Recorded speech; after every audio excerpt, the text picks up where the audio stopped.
Blog Talk Radio.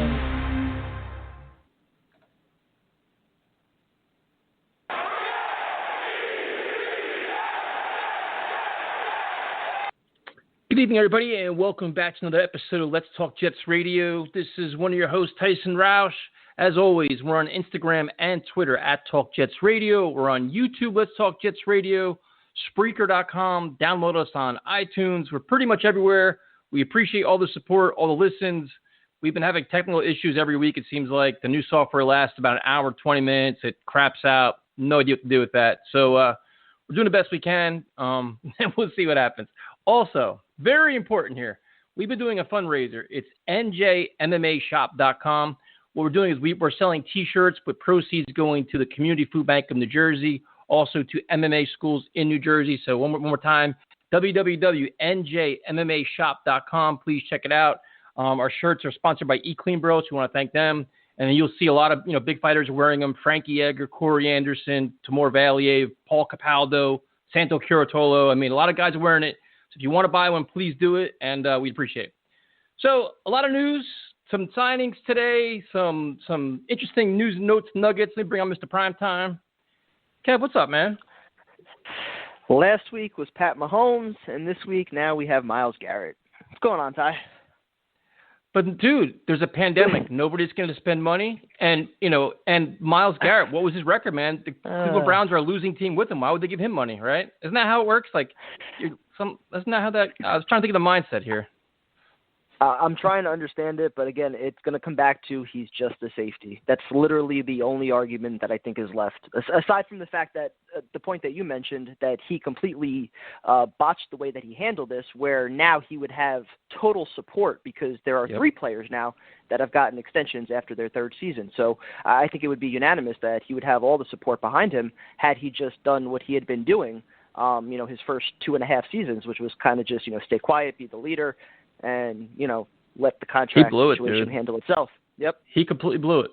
Do you think if he would have preached, like, I'm all about the team, I want to be a Jet, posting all these workout videos, this and that, just acting like who he was the first, 2 years he was here, dude, the fans would be like, pay him now, we got to keep him, he's our best player. I mean, PFF must be on his payroll because every day they're cranking out new stats showing how great he is. I mean, whoever his agent is, they're hiring the right firm to market him and build up his value. They're doing a really good job to offset all his social media chaos.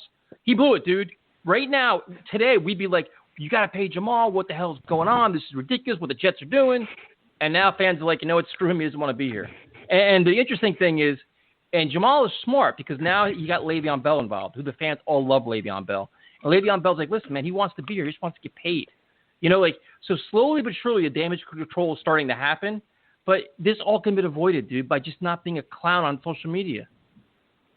Exactly. And the team would be the one that, they would look ridiculous right now because, there are the examples of other guys getting paid now. And Jamal clearly had earned his contract, on the field and off the field.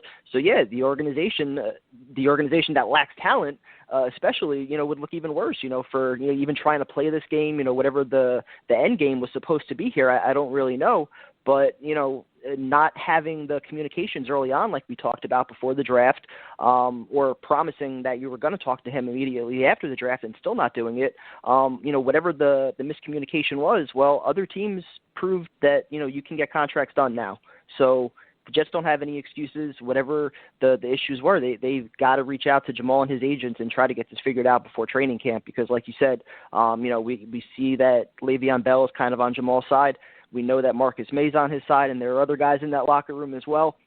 Jamal's a respected voice. So, to have, any kind of, drama lingering, that might, divide the locker room going into camp, that's just not something that you want.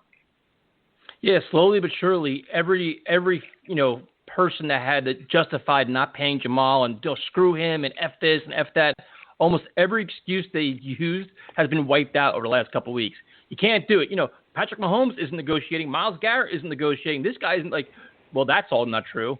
Well, he's not a winning player. Neither is Myles Garrett. I understand Myles Garrett's a pass rusher and everything else, but the record of the player doesn't matter. The money can be spent. You can be creative with your accounting. If you want to get a deal done, you can. Teams are doing it. The Chiefs got 2 players done. So we're not going to spend a lot of time on it, but Jamal blew it. The Jets especially for the Jets. Not to cut you off, but especially for the Jets, we keep going back to the same argument. Who else are they paying? If they had a roster of other guys other than Sam Darnold that, were about to get contracts, I would understand it. But again, we're not building through free agency. That's not going to be Joe Douglas's approach. So if we're not handing out ridiculous contracts through free agency, which we all agree is not the way to build a team, and we're going to try to build through the draft, well, when one of those picks performs to the extent that Jamal Adams has in his first 3 years, you reward that player with a contract. It's a no-brainer. No, listen, I've been saying this for, 6 months. I'm paying him. The money, and it's an extension, dude. You can do all kinds of creative stuff with signing bonus and guarantee money. You can do all kinds of stuff, and you can get it done, and it's not going to hurt you this year, next year, the next 4 years. It's a guy you want to keep. It's a building block. And the whole notion that he doesn't want to be here, Le'Veon Bell kind of squashed it. It's just about money. He went about it the wrong way completely. I think they're not going to be able to trade him because they're not getting the value they want. I think it's pretty obvious at this point. So now he's going to report, and I just get a deal done. So we're not going to spend a lot of time on it. I just think it's funny, but slowly but surely, every excuse, everything that everybody justified not paying him has been wiped out over the last few weeks. But there's two other things I want to talk about. And the next one is there was a story ranking all the supporting cast in the NFL. And it was funny because me and you did this a couple weeks ago. And they said, we're going to rank all the teams and all their supporting cast throughout the NFL. And the Jets themselves ranked 29th. But based on the receivers, the running backs, it's just everything else. And I'm it's so funny. It's there's so much pressure on Sam Darnold. No, there's pressure on everybody around Sam Darnold to perform better because, once again, he's entering the season with question marks around him. And it's not ideal. And I'm not making excuses for Sam, but this is going into the season. I have so many concerns, dude, between are they going to use Bell effectively? Can the line play well together? How long do they take to gel? And what is this receiving core? Because what is Paraman? We have no idea. We are assuming, you read articles, Paraman's on way to a Pro Bowl season. He had the best, against man protection. He was number 3 in the all these stats. Everybody's cranking out all these stats. They had nothing else better to do. But he's still a journeyman receiver for nothing in the NFL. And so number 2 behind Michael Thomas. Yeah, but it's okay. So we're all Mims is a rookie, Crowder's all reliable, and Paraman is a journeyman. It's okay, we have the Kool-Aid sometimes. We're we know there's so much potential. And my synopsis of the Jets offense is if this happens, if that happens, if this happens, and if that happens, we'll be a top 15 offense. If half of those things don't happen, we're going to be in trouble. We have no idea, dude. It's just it's so funny to see finally somebody says, listen, the Jets don't have a very good supporting cast. There's a lot of unknown and a lot of risk. I'd look at it the same way, that it's more unknown and ifs as opposed to just being bad.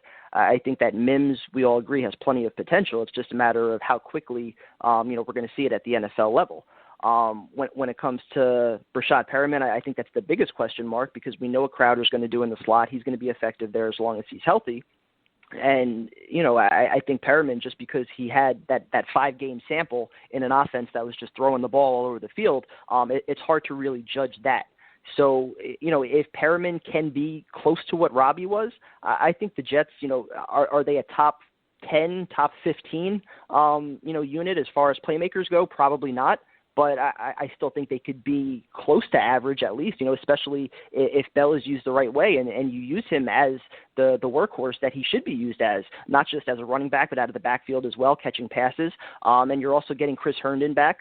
The combination of him and Griffin, I think that's a nice 1-2 punch at tight end right there. So I think they do have some weapons. The biggest question mark is how quickly this offensive line can gel, because that's where it all starts. If those guys can give you what we didn't have last year and allow Sam to, gain some confidence back there and, give these receivers a chance to get open, I think they can do some things. But, if the offensive line is still a mess and there's communication issues, then, we're going to have the same issues that we had last year. And, the playmakers that we have, they don't have enough, I think, to overcome that. Yeah, I think, the Jets need a lot of things to fall in their favor, to fall in place for them for this offense to be highly successful. And I have a lot of confidence in Sam. I just don't have a lot of confidence in things that need to happen around him for him to get off to a fast start, a high-flying start, and keep this offense rolling. And I think it's going to fall on the defense, which we're going to talk about in a second. But the article I want to talk about, I'm full of articles today. I've been reading too much. Yeah, I'm dangerous, man. When I can read, there's so much garbage out there right now. So, where would you rank Le'Veon Bell in terms of the newest article is ranking the running backs in the NFL, and there was some numbers that blow my mind. Where would you rank Le'Veon Bell right now? I don't think it's a question that he's still in the top 10. I think a lot of people are judging last season where he didn't have the offensive line for a number of games. He didn't have the quarterback. And, we could argue that he didn't have the head coach or really the system in place to really produce much of anything. I think that what he did in his first, 4 years with Pittsburgh, that was a true sample of, the caliber of running back that he is. And, having a year off, I think there was a little bit of rust. He even said that himself. He wasn't, his best form. But if he is back to what he can be, I think Le'Veon Bell is still probably a top 5 running back in this league. Yeah, and that's the weird thing. I kind of agree with you. I think there's a lot of things that go into this. And if you think about to this time last year, the things we talked about when the Jets signed Le'Veon Bell, who at that time everybody said was a top 3 running back, so one of the best in the NFL, was, he's got to get back in shape, get back to football shape, get hit, everything else. He has to get used to a brand new offense, all these new things. It's just like, and it's going to be a slow start. We kind of expected a slow start. Then you factor in an awful offensive line, questionable play calling, Sam going out, him getting banged up when he's getting run into a line, 20 times a game for no reason whatsoever. And it's like it all just factored against him. But I look at that now, it's like, all right, he's got a year under his belt. He's always in phenomenal shape. I think he's going to come back motivated. You're hoping that the offensive line play is better. And I think he's still top 5, 8 running back. Like, I saw one that had him 18th. I'm like, okay, I understand that's great because you want to fire your hot takes and saying, oh, Bell's shot. Look at you got to look at the full picture here. And I think we see the full picture. We actually watched this shit last year where it's like, I think at some point he got banged up. At some point he probably got demoralized when they were losing games and just offense was miserable because the line couldn't block. There were so many things that go into it, not to mention getting accustomed to a whole new system. So I think a lot of that changes this year, man. And I still think he's a legitimate threat. And I think it's up to Gase to maximize him better. But to call him a lower tier running back, to me is mind blowing, dude. I don't agree with that at all. Yeah, I was gonna say I can understand that in terms of maybe fantasy perspective. The Jets offense obviously not gonna feature a back. Frank Gore and P. Ryan, they're probably gonna steal some carries. So yeah, I can understand it from that perspective. But just based off of ability, based off of what Le'Veon Bell could be in the right offense, yeah, I mean you're talking about who's better than him? Christian McCaffrey, I would argue a healthy Saquon Barkley, Derrick Henry, and maybe Zeke. Other than that, is there anybody hands down that you're taking ahead of him? And maybe there's guys like Alvin Kamara, Nick Chubb. Yeah, I mean, but the thing is you're right. I think fantasy numbers screw a lot of people where they kind of say, well, listen, this guy had 16 touchdowns. Okay, you put Le'Veon Bell in the Cowboys offense, how many yards is he going to have? Or you put Le'Veon Bell with the New Orleans Saints, how many yards is he going to have? It's apples and oranges. The Ravens, yeah.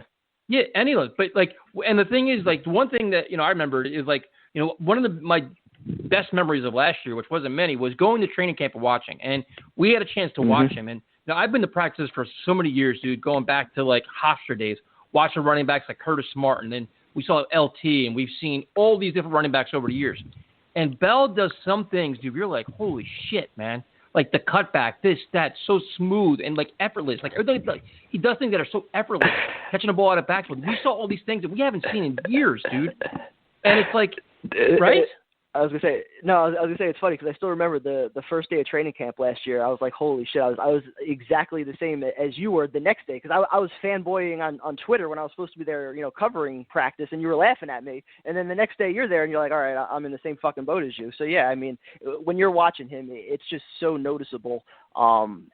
How much talent he has above everybody else. When you're watching the running back drills, the way he cuts, the way he moves, through some of the tackling pads and everything, it's night and day. His cutback ability, and then even once you start getting later into training camp and you're watching some of the 11-on-11s, and you're seeing his patience as holes develop. The few times that they actually did. You imagine this guy behind a legitimate offensive line like he had in Pittsburgh, and this is what we've been waiting for. So that's why it still pisses me off when there are so many fans that have just basically, been resigned to the fact that he's not going to be here next year. I understand the contract, and I think he's making $10 million next year against the cap. But this is a guy, if he's used the right way, he's a valuable weapon. So I hope that we get to experience what he should be in the right offense. Yeah, and that's the one thing, like, with all those rankings. I'm like, okay, you rank the running backs, rank the offensive lines with those running backs, and then let's see how it goes. And that changes everything. That is your game changer right there. When Ezekiel Elliott's not getting hit, 2 yards past the line of scrimmage, as opposed to Le'Veon Bell who's fighting a linebacker for the snap. So, I mean, it makes a big difference, dude. He makes everybody better. He makes Sam better. He makes Herndon better. He gives the wideouts a chance to get separation. I mean, he makes your entire offense better if you can use him the right way. Yeah, so that's just, that's my quick thoughts on Bell, the surrounding, supporting cast for Sam. Obviously, we want to talk a little defense tonight. We did offense last week. And to me, the defense, it's just not a concern. Like, I think we have so much faith in Greg Williams, and I think they have an abundance of talent, dude. A lot of no-name talent, like the defensive line where, everybody's going to focus on Quinn and Williams. You have all these unheralded guys, dude, that pick up the slack. In the linebacking core, the middle linebacking group is just stacked. I mean, yes, you can add a pass rusher on the outside, but you look up the middle of the Jets defense, assuming that Jamal Adams is back, which I think he's going to be. You have, Adams and May, stout middle linebackers. Your defensive line is very good, should be very good against the run. This defense is going to be all right, dude. Like, I don't have concerns. Like, you read these articles saying, oh, the corners are a concern. Listen, they upgraded that position too. So I think if you have a healthy Mosley and you can generate a pass rush and do more things, the corners won't be exposed. They won't be sitting on an island all friggin' day. So, to me, this defense, I think, will hold their own. It's just a matter of not being on the field 40 minutes a game. No, I agree. And I think last year we saw a lot of that where, they either got tired towards the end of games and gave up points, or if you want to make the other argument, there were some other games where, they came out very flat and, the opposing offense, drove down the field 2 or 3 touchdowns, and then, they were up 2 or 3 scores and they didn't really have to, keep the foot on the gas. So I'm a little skeptical. I'm a fan of Greg Williams, but at the same time, I don't know how much the Jets defense was really tested last year, which is why I think we saw some of the more positive ranks, like, being one of the top ranked rushing defenses in the league and things like that. So I think this year, assuming that they face more healthy quarterbacks and, some of the games that are on their schedule, I think that the competition is definitely going to be increased. So, the upgrades that they've made, especially at cornerback, I think that's going to be huge. A guy like Pierre Desir, I think, you're highlighting him to be your number one guy unless you're going to bring in somebody like Logan Ryan, which I still think makes sense. Whether it's him or somebody else in the secondary, I think they could still use another corner because they have a lot of depth pieces, kind of like, like we're talking about at wide receiver. There's a lot of question marks, a lot of ifs. Can Bless Austin, can he stay healthy and kind of replicate, what we saw towards the end of last season? What's Nate Hairston going to be? We don't really know there. Is Quincy Wilson going to be able to contribute? Is Bryce Hall going to be healthy and able to contribute right away? So I just think there's a lot of question marks at corner. The one, lock that you have is Brian Poole. You're bringing him back in the slot, but even him, it's only on a 1-year contract. So lots of questions there. And again, I guess the other spot would be, the pass rusher opposite Jordan Jenkins. And, I think we all kind of expected it to be Jabari Zuniga, but I don't know if you saw the article. I forget who wrote it, but, it was a quote from Greg Williams that was in there comparing him to, Justin Tuck and, some of the guys that are able to, play interior defensive line in pass rushing situations as well. So I thought that was kind of interesting. So, it kind of makes me think, who might, be able to challenge for some reps opposite Jenkins, whether it's, Terrell Basham or, Frankie Louvu, somebody like that still. I know they claimed John Franklin. Should be. You still want to add a veteran pass rusher, huh? Why not? I would just prefer to give those reps to, even like a Bryce Huff, a guy that, supposed to come in and compete there. I'd like to see somebody younger. Yeah, but the question I have is this. Like, these undrafted guys that everybody keeps selling me on, how many legitimate chances are they going to get to make this team this year with the limited practices and everything else going on? I don't see it. They got to be they got to be blowing the doors off people in running drills? Like, how many legitimate 11-11 drills are they going to get a chance to actually make this team, an undrafted guy? I don't think a lot, dude. What? Well, it's your chance to stand out, especially because it's a position of need. So if you're able to show something in those couple weeks, and obviously but no preseason games or one preseason game, is that going to be enough to make the team? It might allow some of these guys, the opportunity to shine, because sometimes you do have veterans that kind of coast through training camp and just say, all right, let's just get to the season healthy. So some of these younger guys, that are actually competing for a paycheck and competing for a job, they're motivated because they know they have an opportunity to earn a roster spot if they outshine somebody over a consistent period of time for several weeks. So, I would prefer to see some of these young guys step up and take one of those spots. And even if they do, though, I still don't think you're talking about anybody, like with a ceiling that's a game changer, which is why, pass rusher is still probably, your first round pick next year, unless it's, a wide receiver. So, those are still probably your two biggest needs right now. Yeah, no, I mean, I agree. Now, listen, they also, faced some quarterbacks last year that weren't very good, so they weren't tested. I agree with that. I just think overall they have a lot of talent. If you have Quinny Williams, who I think is going to have a very big year after an NFL offseason of conditioning and just getting his head together, then you have Mosley back. Yep. I think and better corner play. I think this defense is going to be fine. I think they'll be competitive. They can be hanging in there. A lot of guys, like you mentioned earlier, which is an excellent point, is on 1-year contracts.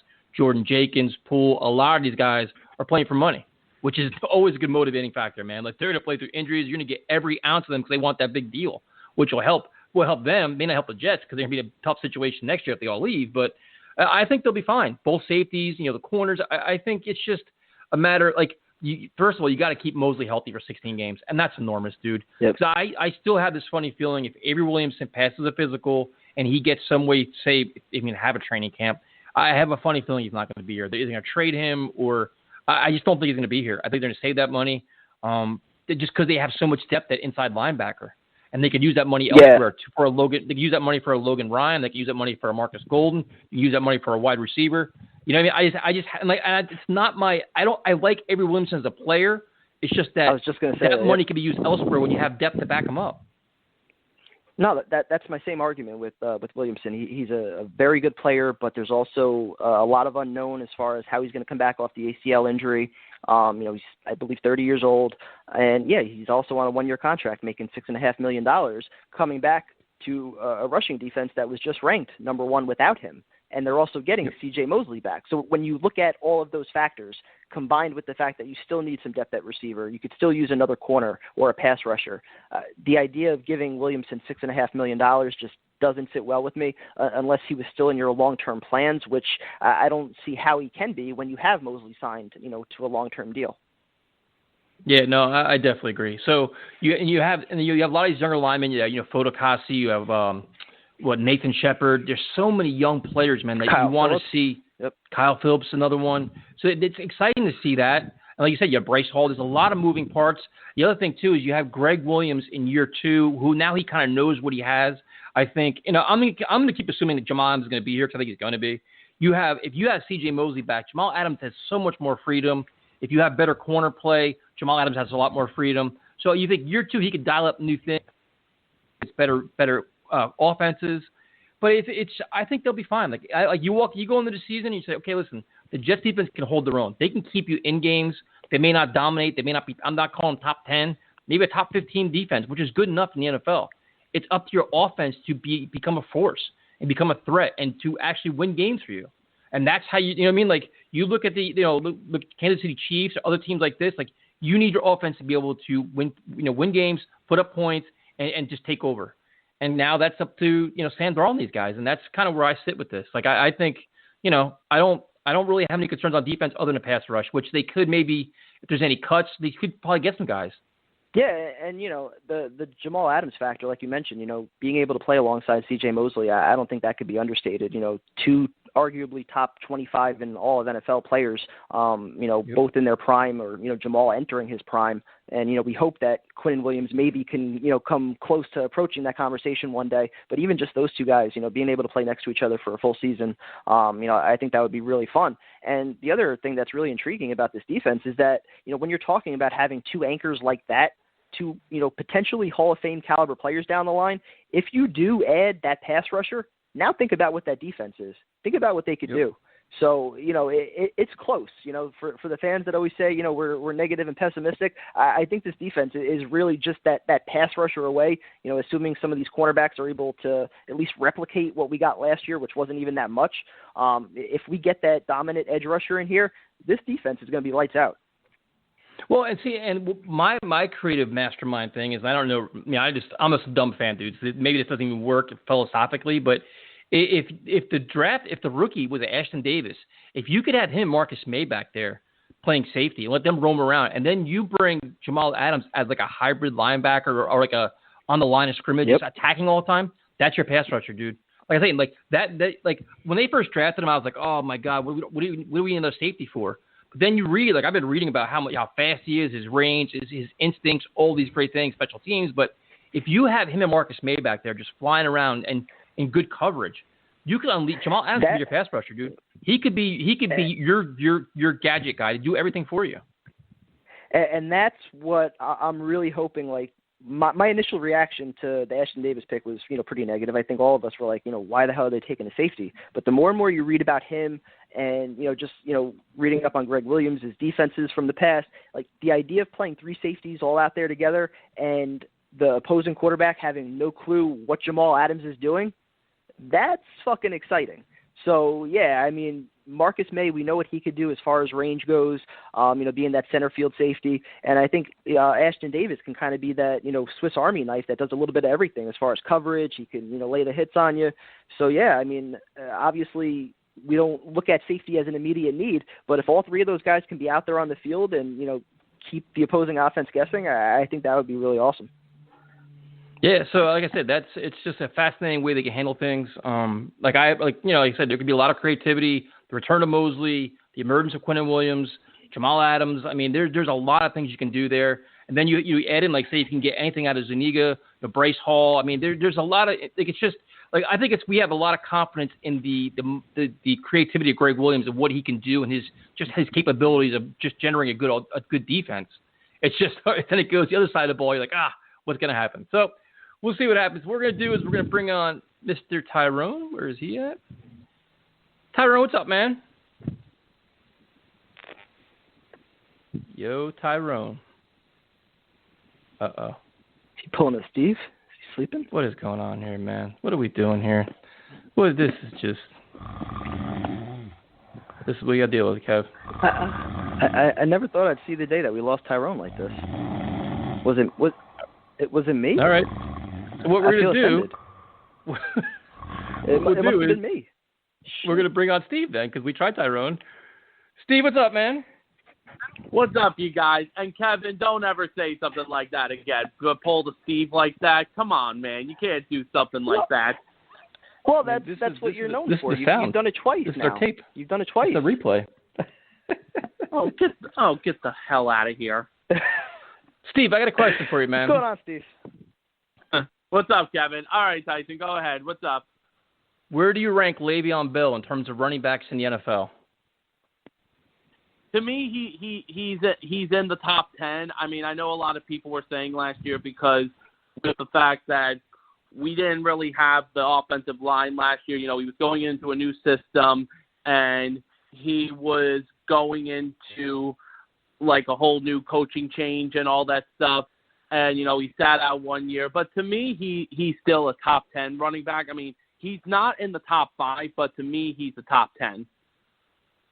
Okay, so what would be your expectations this year for him? I'm hoping this year that if this offensive line produces this year, hopefully he'll be 1,000-yard rusher like he always was when he was in Pittsburgh. But we shall see. Okay, so now I'm gonna try Tyrone again. Tyrone, are you on now? Yo, yes, what's up, Tyrone? Yes, sir. What's going on? Tyrone. Prime time. What's up, Steve? Well, you got What's me and up, Steve. Tyrone? So, Tyrone, I'll ask you the same question I just asked Steve. Where would you rank Le'Veon Bell in the NFL, man? To me personally, top 3. I mean, and I'm really, really saying top 3. I think that, everyone is factoring Le'Veon fell off. I mean, I think Primetime had a great breakdown of what really happened last year. New system, year off, and plus no offensive line. We had the 32nd ranked offensive line last year. How you can produce like that? You had 4 games where Sam Darnold wasn't in the game. You were playing with basically bums. I mean, listen, Le'Veon Bell is going to make a dramatic comeback this year. I'm looking at 1,400 yards, maybe 700-800 receiving. I'm looking for Le'Veon to really, show who he is next year, to where you can't trade Le'Veon or you can't release Le'Veon next year. He's going to put those kind of numbers up. Okay. Fair enough. Steve, your thoughts? No, I mean, listen, Tyrone is very confident in Le'Veon Bell, and, he's showing his passion on why he's a passionate Jet fan, and, he believes in Le'Veon. I mean, that was a good take by Tyrone. What kind of response is that, man? What are we all friends here now? Hey. All right, what are your expectations for the something defense? to say. Man? That's just ridiculous. Steve, what are your expectations for the defense?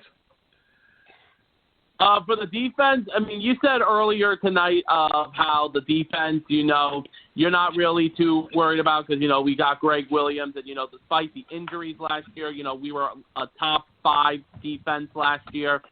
I mean, here's the thing. I'm hoping for a nice bounce back this year for Quentin Williams. Quentin Williams had the injury-related thing last year with his ankle. And, last year towards the end of the season, he definitely made some big improvements. I'm hoping for a big year this year from Quentin Williams. Quentin. Quentin. Hey, I got a question. I got something for Steve. Hey, Steve, we were top 3 last year against the run, not overall defense. But who's your biggest sleeper this year, Steve, on the defense? Who are you expecting to come in and really make some real noise defense this year? I'm going for Bodakowski. Oh, you said sleeper. I'll give it. You said sleeper. I was trying to add some sound. See, this is your problem, Tyson. You never give other fans a chance to talk, and all you like to do is push stupid sound buttons. Tell him, Steve. So Steve, here's the problem. Know what the problem is? I let fans talk. When they give ice cold takes like you bore everybody. We lose listeners. So I got to keep it entertaining so we keep the show going. That's the problem. I bored you. Give us some good takes. Out of here. Give us some good takes. That's Tyrone's take, man. He's such a good fan. That's a really good fan. Take. Oh my God! Everything's just boring. I'm boring. Oh, okay. You're boring. How's the defense going to be? Okay, they're going to be pretty good. What kind of analysis is that, man? Give us some heat. How is this defense going to be better this year? Give me some points. No, I mean, with the addition of getting the guy who we drafted out of Florida, I mean, I know he's had some injury history with his ankle, but, when he is very, very healthy, and Greg Williams said, he compared him to like a Justin Tuck and one of the other best pass rushers. Basically, one of the what other Kevin said. Pass rushers. This is innovative. That's a smart route to go, though. I mean, those are usually informative. This is ridiculous. So I don't want Kevin's answer. I'll just ask Kevin. Would you? But here's the thing, though. Would you guys try to bring in a veteran in Marquis Golden? Didn't we just talk about this? This is a Groundhog Day. Is this Groundhog Day? I could have sworn we just had this conversation. Oh my goodness. Oh man. Me personally, I am passing on Marquis Golden. If we're going to spend money on a veteran, I'd prefer it in the secondary. I know that's not a popular opinion, but I'd rather, whether it's Bryce Huff or Frankie Louvu or even Jabari Zuniga. Freaking undrafted free agent. We're going to rely on these guys? Prime time. Hold on. Let me get somebody. You just said prime time. You just said 5 minutes ago, prime time, that if we got an elite pass rusher, this defense can go to the next level. So you want to put your faith in undrafted free agent and Frankie Louvu? Yeah, because no. What I'm saying, we're not getting an elite pass rusher this year. That's not happening. There's nobody that we're signing that's changing. He's had 2 seasons with. Yeah, he's had 2 seasons in his career with double-digit sacks. So I mean, to me, that's not an elite pass rusher. Can he potentially make an impact? Yeah. So would I be opposed to it? No. If it's like $10 million, I'd prefer spending that money on a Logan Ryan or somebody else in the secondary. Oh, I definitely agree with you with the Logan Ryan. Would definitely be a great outlook. But you don't think? I mean, to me, a pass rusher with Greg Williams' system, that's the one thing we're missing. I mean, I think we have enough in the secondary. I'm not saying we have an elite secondary. I think we could be okay. But having a pass rusher with the front four we have and the linebackers we have, and with Jamal, man. Well, all right. So let me just put it like this way then. So you sign Golden. He starts for the next 16 games. He has 10 sacks. Then what happens next year? Because I don't think anybody cares about next year. It's what about this year? Oh, okay, but if those reps could go to somebody that's younger, like Zuninga or Huff, and those guys maybe are a piece that you can build with going forward, that's important to know. And so they need the reps to be able to do that. If you're giving all those reps to Golden, how are those guys going to show you what they could do? But prime time with not having the OTAs, not having an off season, I mean us, those 10 sacks could be the difference between making the playoffs and not making the playoffs. So it's not more important right now. I mean, you can't base what you want with these rookies and this pandemic that threw everything off. So these guys, I definitely agree with you. They need the reps, but I also have to disagree with you because I really think that us getting to the playoffs, us getting close to the playoffs, or having that real push is more important than trying to, especially with the guys getting no reps. We have no clue how, training camps will go. I mean, they might not even do 7-on-7s. I mean, it's just going to be, then we've been talking about one preseason game. So that's kind of scary. No, I hear that. And, if the price is right, obviously I would have no issue with it. But, right now, I would say that not only is cornerback a greater need, but wide receiver depth as well. So with the money that they have, unless you're going to end up cutting Williamson or a Brian Winters or somebody to create additional cap room, which, they might not do, just based off of what they have right now, which I think is only about $15 million, you're probably talking about maybe one somewhat impact signing. So if you're going to make that signing, I think it has to be at corner or at wide receiver. And so, yeah, I mean, if Golden's willing to come in at, $2 or $3 million, yeah, that would be awesome. But I don't think you're getting a player like him for that price. But I thought, what do you think? I thought wait, Tyra, hold on. But Tyra, hold on. Before we let you fire your take, Steve, what do you think? Let's see what Steve says. No, I mean, here is the thing. I mean, because we're talking about if, let's just say, if we get assigned another veteran, and if Avery Williamson does get cut, I mean, I love Avery Williamson. He's a great player. But, I mean, his job, unfortunately, is up during training camp this year. It's on the line. But, in case, if we do have some of that money, Primetime makes a good point because, we have these unknown players in the secondary, that, we got from the Colts. I mean, with Quincy, Wilson, and Pierre Desir. Now Pierre Desir's an unknown? Pierre Desir's an unknown now? No, I'm not saying he's unknown, but the thing is, I've watched some of his highlights. He's a question mark. I'll side with Steve on that one. He's a question mark. He's better than he didn't play well last year. Is he an upgrade from Dow Roberts or Tremaine Johnson? To me, his 2 seasons prior to last season, absolutely. He was arguably close to, I wouldn't say a number 1 corner, but definitely a number 2. He was very good. And the other thing is, I would bring in a veteran like Logan Ryan, to help revamp the secondary. I got a question. Okay, so what about Bryce Hall? Primetime, Steve, y'all wouldn't rather give the reps to Bryce Hall? Somebody that we know that if he wouldn't have been injured, would have been maybe a first or second round draft pick. That would be somebody that needs more reps than bringing in Logan Ryan. See, that's my part. You don't want to bring in a pass rusher. You want to bring in a cornerback, but you don't want to bring in arguably somebody that can really, really be a key building block in our future. That doesn't make any sense. Well done, Tyrone. No, I mean, don't listen, Tyrone. I know you're a big Bryce Hall guy, and I've heard you talk about him on the show many, many times. I mean, but the thing is, though, he's a rookie, and he was a 5th-round pick out of. He's a 5th-round pick, Steve, because he got hurt, Steve. He's a 5th-round pick because he got hurt. No, I'm not a big Bryce Hall guy. Listen, Tyrone. I heard some great things about him. But we'll see what happens when it comes to training camp, my friend, okay? I mean, I'm not a big Bryce Hall fan. I'm a Jet fan, Steve. So Steve, when we get a player of that caliber. Well, hang on. Joe's not here to help him. So, Kevin, go ahead and help him out. My point was just going to be that if you look at the careers of Marquis Golden versus Logan Ryan, I think that obviously history would side with Logan Ryan as far as being a more consistent impact player. So if you could add that to your secondary, along with having Jamal Adams and Marcus. You just said you'd rather, instead of starting Marquis Golden, you'd rather have a young guy earn the spot and get playing reps.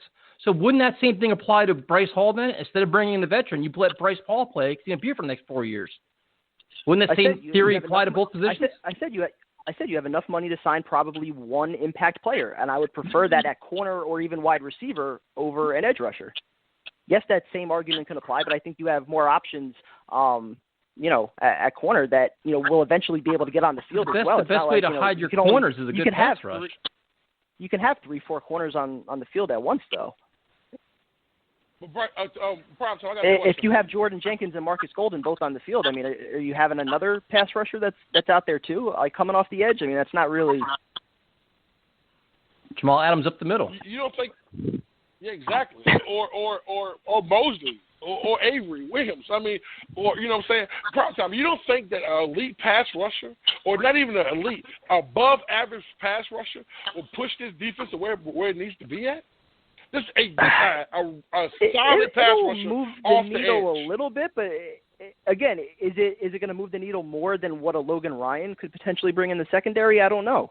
I don't know how much of a difference Marquis Golden would be from the next best pass rusher. Whether it's Zuniga or somebody else that steps up. I would need to know what the numbers are as well. Like I don't favor paying Golden $10 million. To me, he's just not that kind of player. So you'd rather give Logan Ryan $10 million? If I had to choose between one of the two, yeah, it would be Logan Ryan. Oh, I disagree. I'd give like $5 or $6 million to Marquis Golden in a heartbeat, and I'm not giving Logan Ryan $10 million. No thanks. For 1 year, you give Logan Ryan $10 million. Now Pierre Desir is your number 2 corner. You have plenty of depth with your young corner, and you have no pass rush. Adams and they're still going to get torched.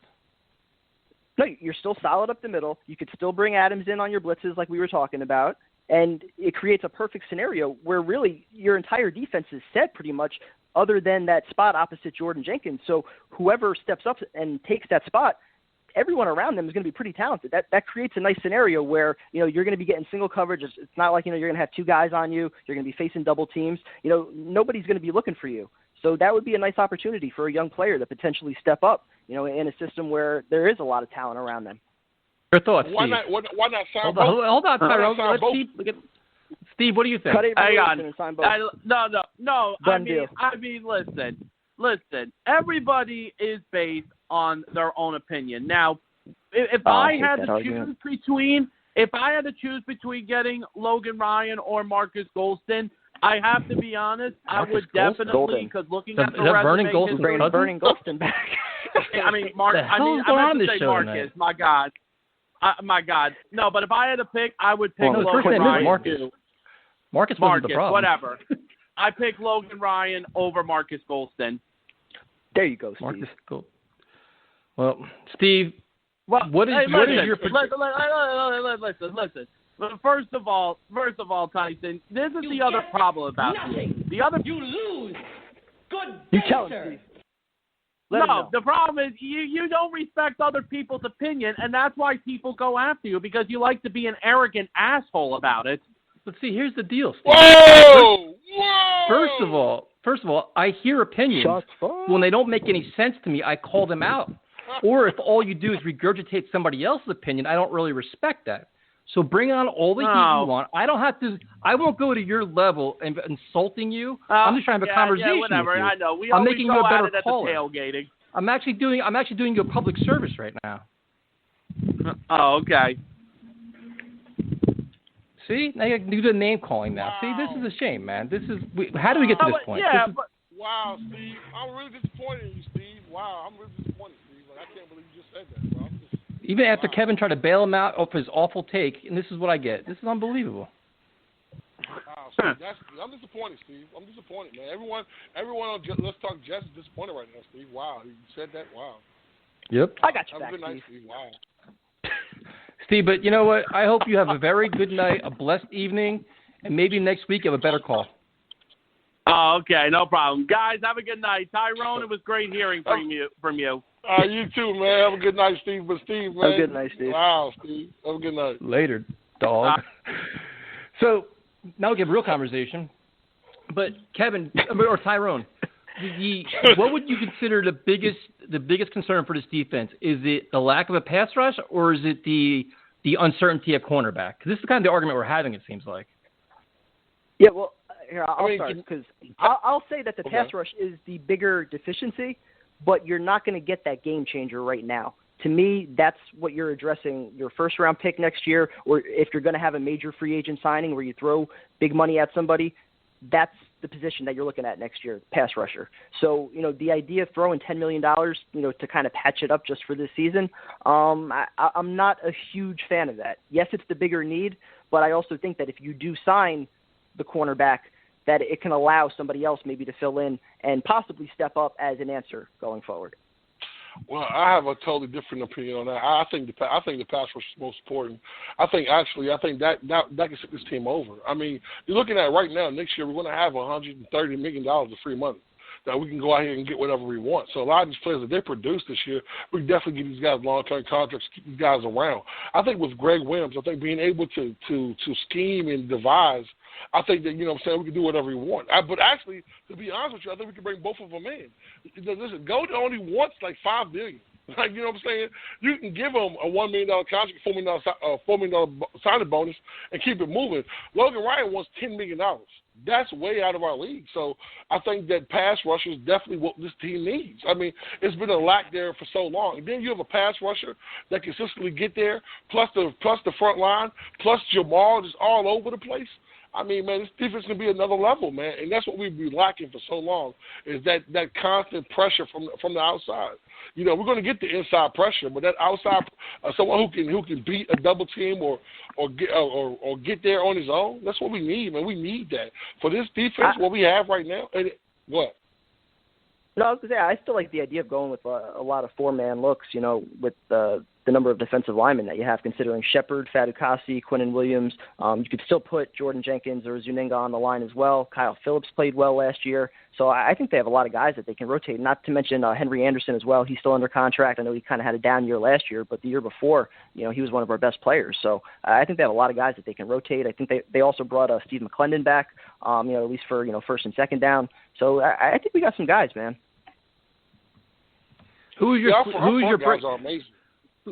Tyrone, who would be your breakout player in the Jets defense? Who's like your sleeper player? I'm going to say Quinnen Williams and Fatukasi. I just think that, man, those two played so well last year. I think the more these guys get reps, the better they're going to be. I think our front four and our three-man packages next year, these guys are going to wreak havoc. These guys are going to wreak havoc, man. They're going to really, really just surprise everybody. I think the biggest thing my least concern this year is my defense. I think our defense matches any team with a few more pieces. Anybody. I just think we can compete with anybody. I think that there wasn't a competition last year. It was a lack of what we had last year. Not having a pass rusher, not having solid cornerback play. But our front four and our front seven played well last year. Even with all those moving pieces, they played well. So imagine these guys having time to grow and really be able to get there, man. I'm excited about what we're going to do. I'm excited about, the outlook of what this team has. I mean, defensively, I'm extremely ecstatic. That's a long answer for one simple question, wasn't it, Kevin? Absolutely, baby. I'm like, Tyrone, who's your breakout player? 10 minutes later, I'm getting a synopsis of the last year's defense, the stats, and C.J. Mosley's resume and everything else. Backing it up. I'm just a fan, man. So, Kevin, who's... Hey, look, this ain't Steve. Don't give me that just a fan nonsense, man. You sound like Steve now. I'm just here to get along. We're all fans. We all have opinions. What kind of nonsense is going on in the show here? Hey, you gave Steve a pay. Steve took a shot, man. You didn't return fire, man. What's going on, Tyson? I need to get back in the swing of things, bro. I don't fly right here, bro. Listen, man. This is a time where I won't go to that level. I don't need to go to those low levels, Tyrone. Listen, I already have enough haters. I don't need more. But wait. So, Kevin, who's your sleeper pick on defense?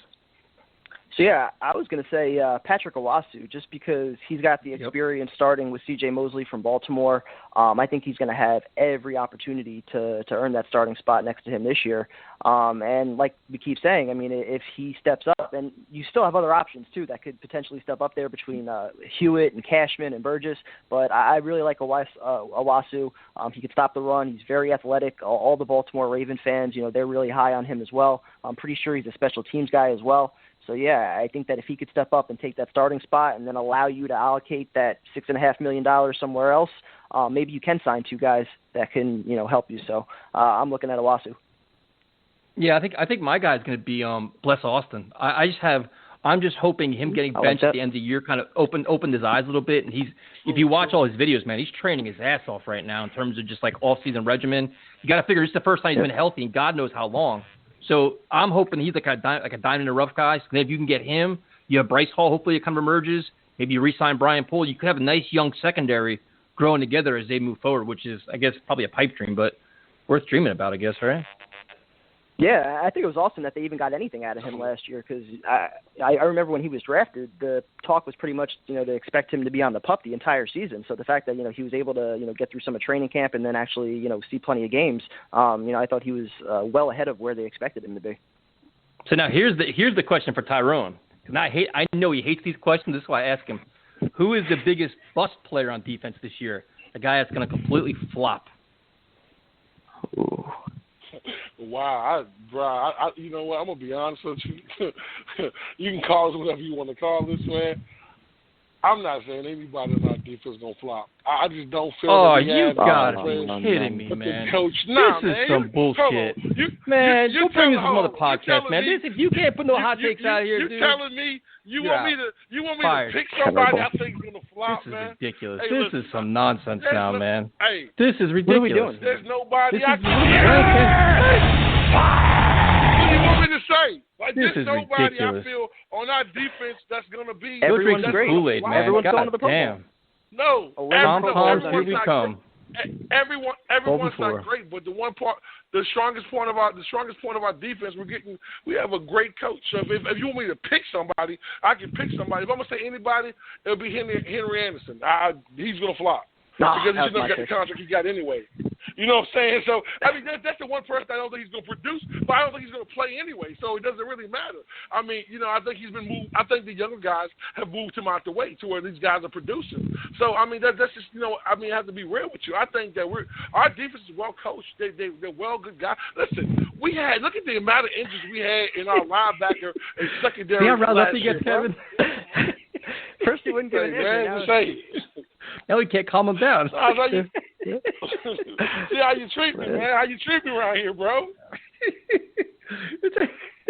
Dude, we just asked you a question, man. We got to listen. We always have the good and the bad. You have the boom and you have the bust. We always got to talk about everything here. And you gave your answer, but now Primetime has to give an answer, but he can't use the same player. Oh. See, I was going to say Henry Anderson. That's See, because I think Henry Anderson might produce, but it won't be enough for the money that he's making. I don't think he's ever going to live up to that contract. So that's why I would have went him. But, God, I don't know who else I would really target.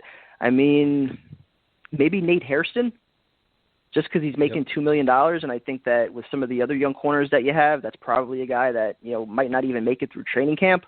I know you traded actually, they didn't even trade the pick for him last year. It was a conditional pick, so I don't even think they ended up giving up the pick.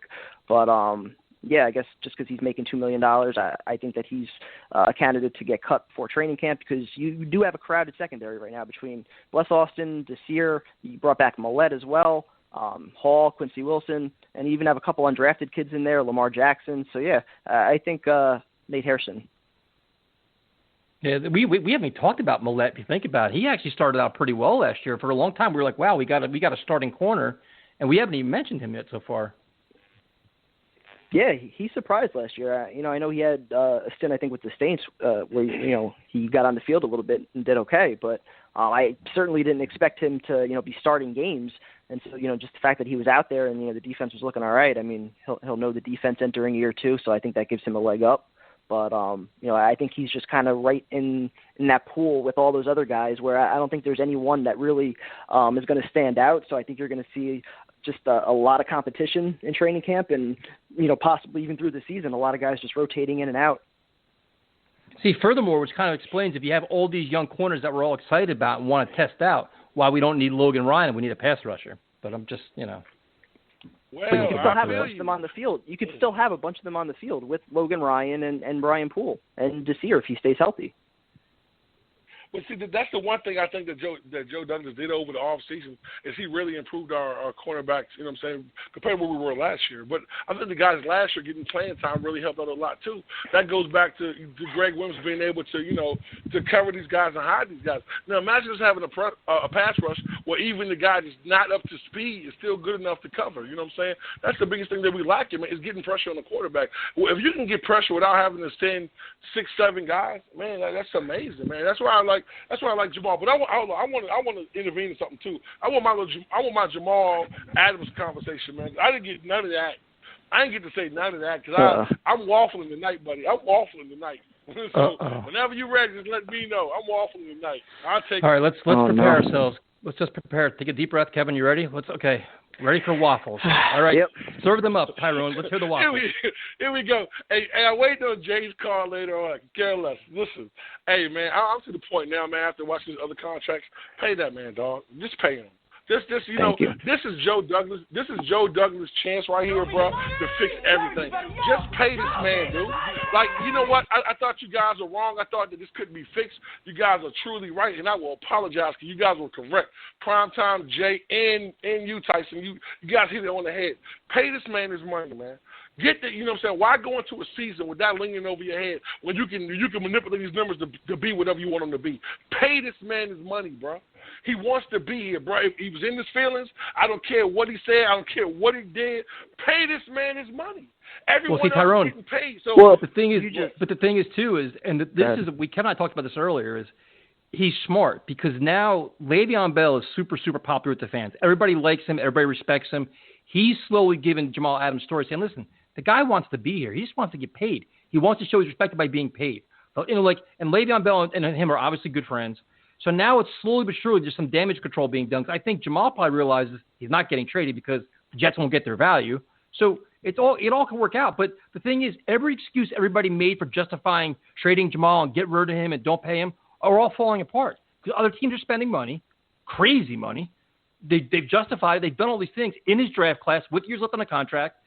I mean, dude, if they want to keep their best player, they can do it, and nobody would bat an eye at it. Hey, Tyson, the funny thing is, Tyson, Joe Douglas could come out a hero in this whole process. He could come out as a hero. You know what I'm saying? Like, to me, even if he didn't want to extend him the way he wants to, I would definitely do it anyway. This is where this is a win-win.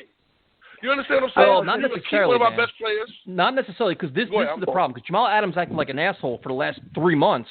If he didn't act like that, it'd be a lot easier to give him the contract. Because the last thing you want to do is have the impression where, you know what, he kind of like begged, he kind of forced us to give him this contract. You know what I mean? Like, he kind of gave us this take it or leave it where we have to pay him or he wants to leave.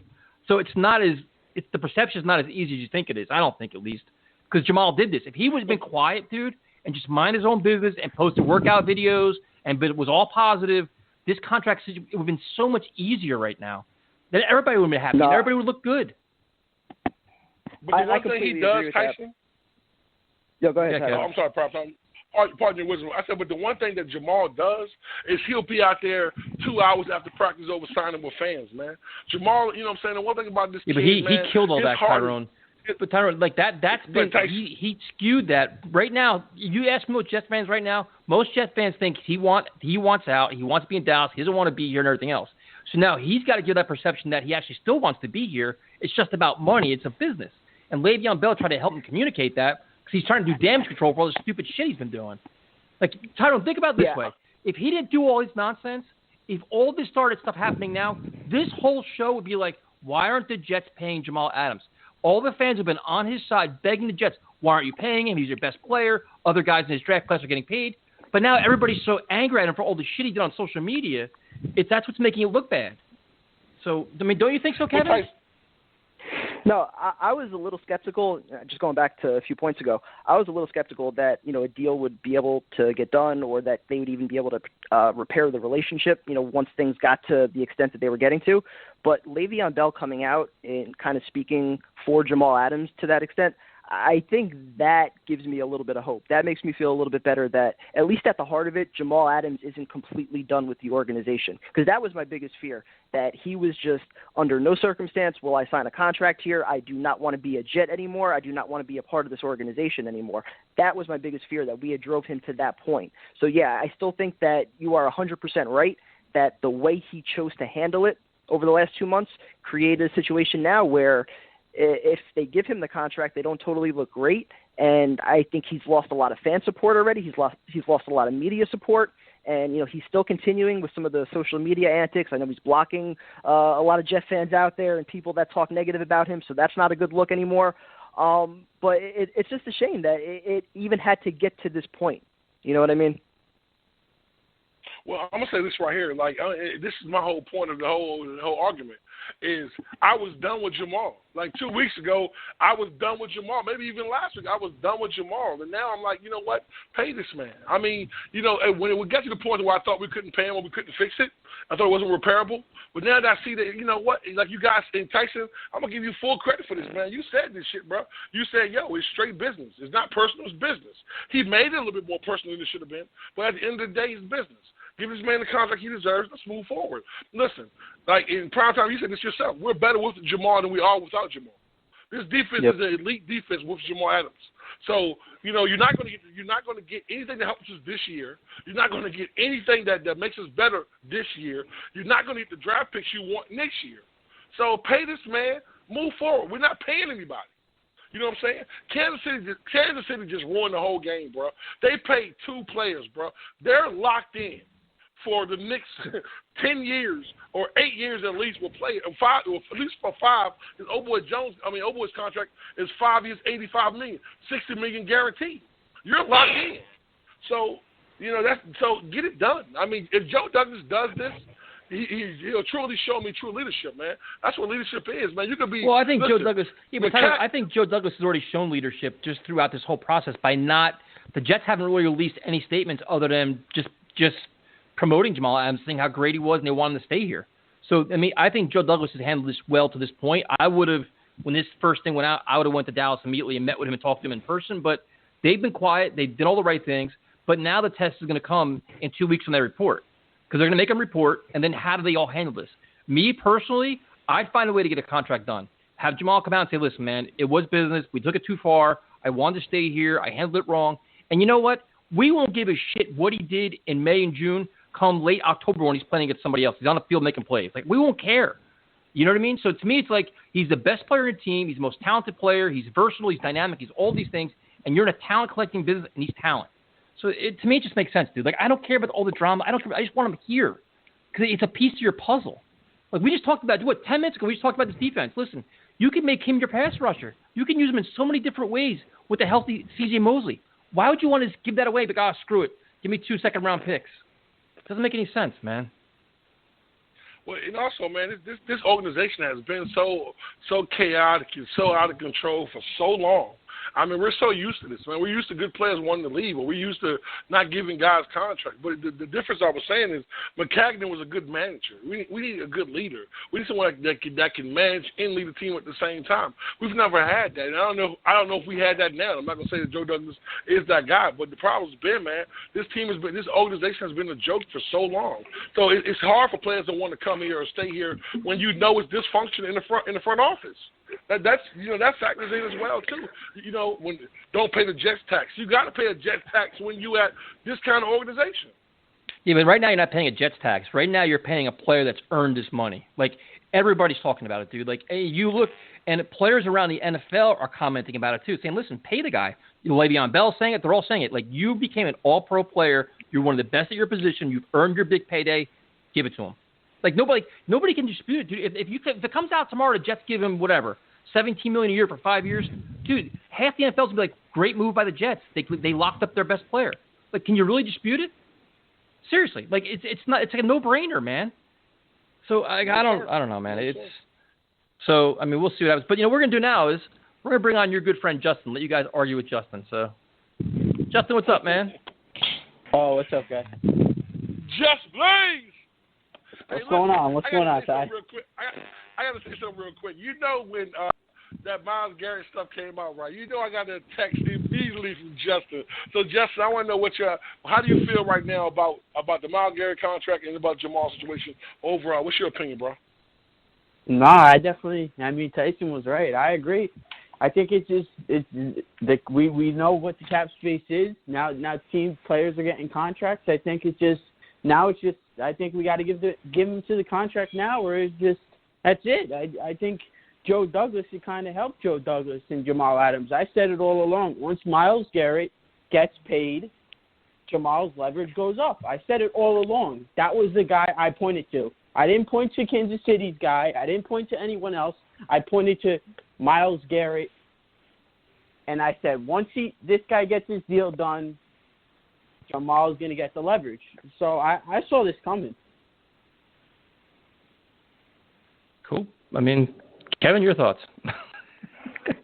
I didn't even personally think it needed to come to Myles Garrett. I thought that there were plenty of examples, even prior to Jamal Adams' draft. I mean, we talk about McCaffrey and Mahomes more recently, but, I always go to the examples of, I think it's 15 to 17 players that signed since the new CBA after their third year. So, there were plenty of examples, and I think Jamal had proven in his first 3 years that he was every bit, that caliber of player, an elite player deserving of a contract extension after 3 years. So, yeah, definitely.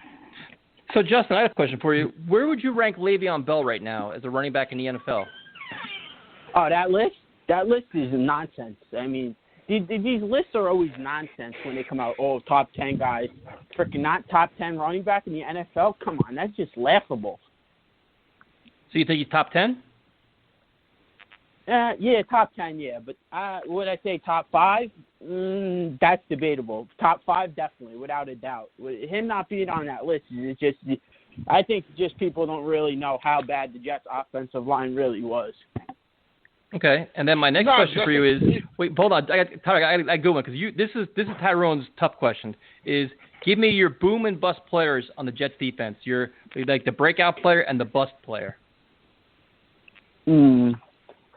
Breakout player and bust player. I would say that I think the offensive boom for the offense, that's an easy one. Chris Herndon. Never only going defense, only on defense. Oh, defense first? I would say, I don't know. That's you can. I think you can flip a coin with that one. I really don't think it. I mean, I kind of agree with Tyrone. There's not really a guy where we have on our defense where he's so damn good where I'll be like, oh, this guy doesn't produce. I mean, who do we have? We're playing like Nate Harrison. I mean, I don't even think he's going to make the roster. Primetime's answer. So I don't even think that's even going to be a question. I think Primetime's answer is going to be like X right away before we even get into training camp. Henry Anderson. I think that answer was kind of a lob to Tyrone because, I mean, yeah, I agree. He might not even see Justin taking shots at everybody. I don't really know. Could you say Arthur Millette? Could you say, I mean, maybe Arthur Millette had a good year. I mean, he's a rotational guy, so I'm not really expecting crazy high expectations. So I really think it's just a flip a coin for who you want to say. I really don't think you can pinpoint a name. It seems like it's a easy, like a question, but it seems like it's like a weird question, but I really don't think there's an answer to the question. Bigger need right now, cornerback or pass rusher? You could never have enough pass rushers. I would take Marquis Golden. I said it way before Tyson was on the bandwagon. You can never have enough pass rushers. I'd rather go Marquis Golden opposite Jordan Jenkins without a doubt than a veteran cornerback. Well, I wouldn't mind him. I wouldn't mind him. I wouldn't mind a veteran. I mean, to be honest with you, they both would help us. So to pick between the two, I would pick Golden. But to be honest with you, I think both of them would improve our team. Not only just one of them, both of them I think would improve the team. So I really don't think it's like a if we do sign him or don't sign him type of thing. I think it's just a win-win situation no matter who we get out of those two guys if we do get them at all. But Justin, what's the bigger need? Pass rusher, cornerback. Bigger needs, pass rusher for the last 20 years. Come on, that's not even like a question. Marquis Golden in a heartbeat if you got to pick between the two. Jordan Jenkins and Marquis Golden. I mean, a guy like Golden, you would think, would get one-on-one coverage on the outside or third downs when he's coming in for a situational pass rush, especially if we can get a guy like Jamal Adams in here. With these two pass rushers, and then for Greg Williams' defense get creative, talking about the versatility of Jamal Adams, now we'll be talking. Justin, who's your breakout player on defense? On defense, breakout player. And the obvious answer is Foley, I guess. I would say Quentin Williams. He's got to have a bigger year. He was a disappointment in rookie year. That's a really obvious answer. Okay, Justin, good call, man. Thanks for calling. We appreciate it. Good call, Jay. Good call, man. Good call, bro. So now, the weird thing is, Justin comes on and he takes shots at all three of us. How the hell do we let that happen? Hey, that's just plain. Hey, I'm just sitting back. Look, and I want to answer something too. The only reason I threw Henry Anderson out there is because I went first. I'm glad Prime Time didn't go first, buddy, because I wouldn't have had nobody else to throw out there. I'm just being honest. No, dude, Tyro was like, I don't want to insult my team. I don't really know anybody else that we can look at and say, all right, they're going to have a bad year. I mean, based off of last year, I feel like the way the season finished, a lot of the arrows for a lot of these young players, it was pointing up. So, hope for the best. Yeah, but I mean, it could be guys like, somebody could be bold and say, listen, C.J. Mosley doesn't play all 16 games, or some of these guys that emerge, like that could be one. Like, listen. Don't put that into the atmosphere, dude. Like, why are we doing that? Don't give me that. I was giving you examples. Hey, listen. Hey, Prime Don't Time, do I was that. just about to say, if anybody called and said C.J. Mosley, I'm punching him in the eye, bro. No way, bro. We're not even having that conversation. That is not going in the universe. That is not imagery we want on this show. No, sir. We just sat through that shit last year. No, we're not doing that again this year. No, but I'm saying he's playing 16 games. But if you're going to look at disappointing players, it could be some of the guys that emerge, like a Nathan Shepard or a Fodakasi or Kyle Phillips, like guys that we say, hey, you know what, or Terrell Basham, that we expect a little bit more because they played so well last year. Can they match that and get even better this year, or did they reach their peak last year where that was their big surge? That could be some of the questions you could ask. You know what I mean? Hey, well, I got a question for both of you guys. How do you feel about Nathan Shepard, the way he stepped up last year? Is that Greg Williams? Is that just him being in the league for a couple of years and getting better? Because he really played it. He was the reason why we traded Leo last year, bro. That was the reason Leo asked to get him out there. It's because of his play right there. So what do you think was the cause of that? I don't personally think it was just Shepard. I think it was the combination of Shepard plus Foley plus Kyle Phillips, having three young guys, two that were in their second year, and Kyle Phillips, who was undrafted. Basically, those guys week in and week out were more noticeable than Leonard Williams were. So I think the combination of having three guys. Yeah, exactly. So just having that depth there, plus you had just invested number 3 overall pick in Quentin Williams, it didn't really make sense to extend Leo. Yeah, that's the thing. It's like you look at like a disappointing player. It could be a lot of these young guys that emerge, don't take that next step. That could be a disappointment. I think for me, Henry Anderson, he's like in a make or break year where he's playing for a contract. So you can actually you're probably hoping for a big time effort out of him. He was kind of hindered by injuries, so it's interesting, man. There's a lot of interesting names there. And then it's like, Avery Williamson, if he stays healthy, will even be here. And then the other thing is a lot of these middle linebackers that we just gave credit to, can they play at the same level? Neville Hewitt, James Burgess, what happens with Blake Cashman. We kind of expect a lot from all these guys. We just kind of assume they're going to play well. They have a lot to prove as well. Well, I'm going to say one thing about Cashman, though. That they don't have to play. Yeah. I was going to say, let's just hope that they don't have to play a significant amount. I mean, if you do keep Williamson, you're talking about him, Owasu, and C.J. Mosley that are probably your top 3 inside linebackers, and those guys would just hopefully special teams. Is Williamson going to be your cover linebacker, though? They're going to probably bring Cashman in for, passing downs, no? I would love to see Cashman on passing downs, because I thought he showed some nice coverage ability last year when he was healthy. That would be nice to see him emerge there. I think Cashman was a steal, man. I think he played well until he got hurt. The only problem with him is, the same concerns we had prior to him getting hurt was his shoulders. You know what I'm saying? That kind of scares me a little bit. But I think if you use him in that kind of big nickel or dime package, is a steal. So now I got a question. Usually about this time, the software craps out. We got to restart. Do you think we're going to get past this time, or we're going to crash? Well, Dan and Howard we are on hold, so I think we should be okay.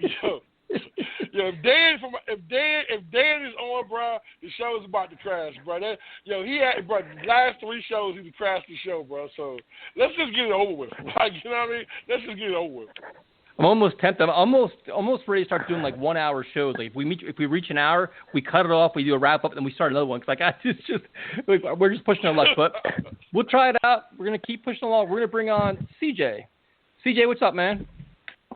What's going on, gentlemen? How are you tonight? What's up, CJ? How you doing, man? Painkiller in the building, yes, sir. The painkiller is in the house. Yes, he is. What's going on, Tyrone? Hey, what's up, brother, man? I'm trying to hear what you got to say, bro. So let's get started, man. I know you're ready to go ahead and give your take. Let's go. All right, Tyson, fire away. I know you got questions for me. Talk to me. Well, we'll start out with the easy one. The whole Le'Veon Bell. Where would you rank him in the NFL? I really think that list was just garbage because I completely agree with your point. Where if you're going to rate the running backs in the NFL, you also have to take into consideration the offensive line. And the Jets' offensive line was pretty much a dumpster fire last year. We all saw it. We all cursed about it. We all reported about it. So for Le'Veon Bell to be top 10, I personally think that was a miracle considering that the way that he was used last year really didn't get the carries that he should have gotten, really didn't get the yards that he should have gotten. So I think where he's at, I think he's fine where he's at personally at number 10. All right, now that was your easy question. So now your hard question is, who are your boom or bust players on defense? All right, well, I got a couple of boom players on defense. And I know you guys are focusing a lot on the linebacking position, but I want to throw a couple of names out, probably from each of the 3 tiers. Now, we'll start with the defensive line. I got to go. These two are going to go hand in hand. All right. Foley Fatukasi is ready to completely destroy the NFL. He really is. He is ready to take that next step, and he is basically going to rip somebody's head off and shit down somebody's neck. I'm telling you. It's going to happen. Okay. And another person, believe it or not, who I expect to step up is going to be Bronson Kufasi because he actually did very well last year in limited action that he saw. So these are 2 guys that I definitely expect to step up. Now, as far as my bust is concerned, oh boy, I hope everybody's sitting down for this one, okay? Because I'm not sold on Avery Williamson, and the reason why I'm not sold on Avery Williamson is because we have to see how he is going to return from that injury that he suffered last year. And there are players sometimes, especially in the right inside linebacker and especially a mobile linebacker the way that he is, where you can't cut and you can't pivot and you can't plant coming off that ACL injury. So if he comes back 100%, then I could say he has a very good chance of staying on this roster. But if he's anything less than that, no. That's my bust player is Avery Williamson. I just don't think I personally believe he's just not going to come back 100% from the injury. I like the pick, man. Yeah, I was going to say really quick, watching him at training camp last year, he was noticeable, man. He was getting after the quarterback on almost every single drill. So I like that pick, man. That's a sleeper pick for you right there. And also, really quick, let me also just get your thoughts. What do you think about this Jamal Adams situation now that Pat Mahomes and Myles Garrett have both signed extensions? Has that changed your view on that situation at all? I think it has, believe it or not, because, no one's really gotten any official word from the league as to what the salary cap situation is going to be in 2021.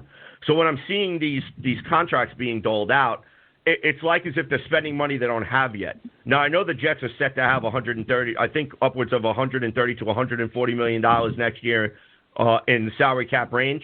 So, and that's pre-COVID-19.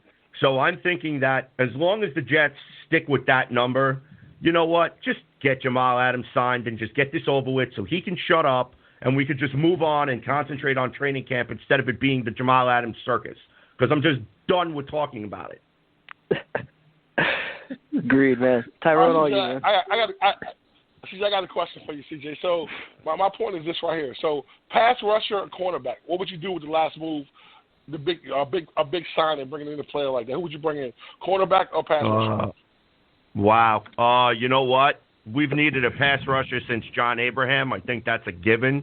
I'm pretty sure almost everyone on your show, except for Steve, who seemed to be waffling a little bit back and forth, he couldn't make up his mind what was more important. To me, it's a pass rusher. However, as long as you can get somebody in on the cheap, because personally, I think that give Jabari Zuniga the opportunity, he could be the Jets pass rusher for the next 10 years. But that's a lot, man. I mean, that's saying a lot because he's been injured. We're kind of going off tape from a year ago. I mean, I know Greg Williams is behind him, but he's like an outside guy, or he's the guy at the middle. That middle. Well, he could all the guys we have. He could actually do both, Tyson, because let me tell you, I've watched him for the past couple of years at the University of Florida down here. And, I mean, Dan Mullen and that Florida defense, they've asked him to deploy in a lot of different scenarios. They've had him as a pass rusher. They've had him as a spy. They've also put him they've put him with the linebackers, where he's also been in run support. And just no matter where Dan Mullen put him, he was always in the backfield causing some sort of problem for opposing quarterbacks and running backs.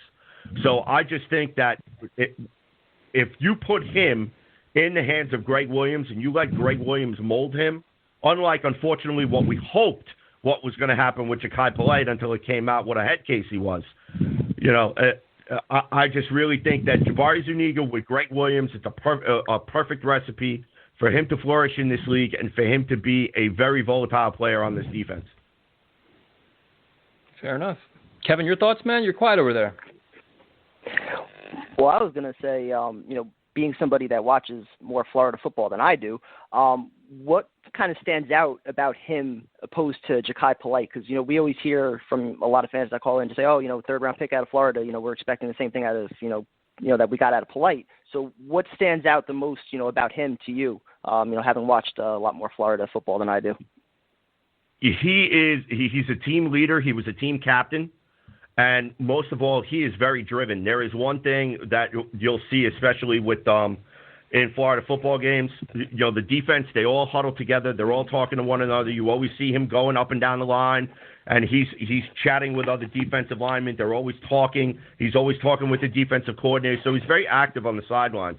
And it's always because he wants to know what's going to be required of him next. And when he goes out there, he's looking to make that play. And one of the biggest things that I notice is that he'll draw double teams, which will free up other people to get into the backfield.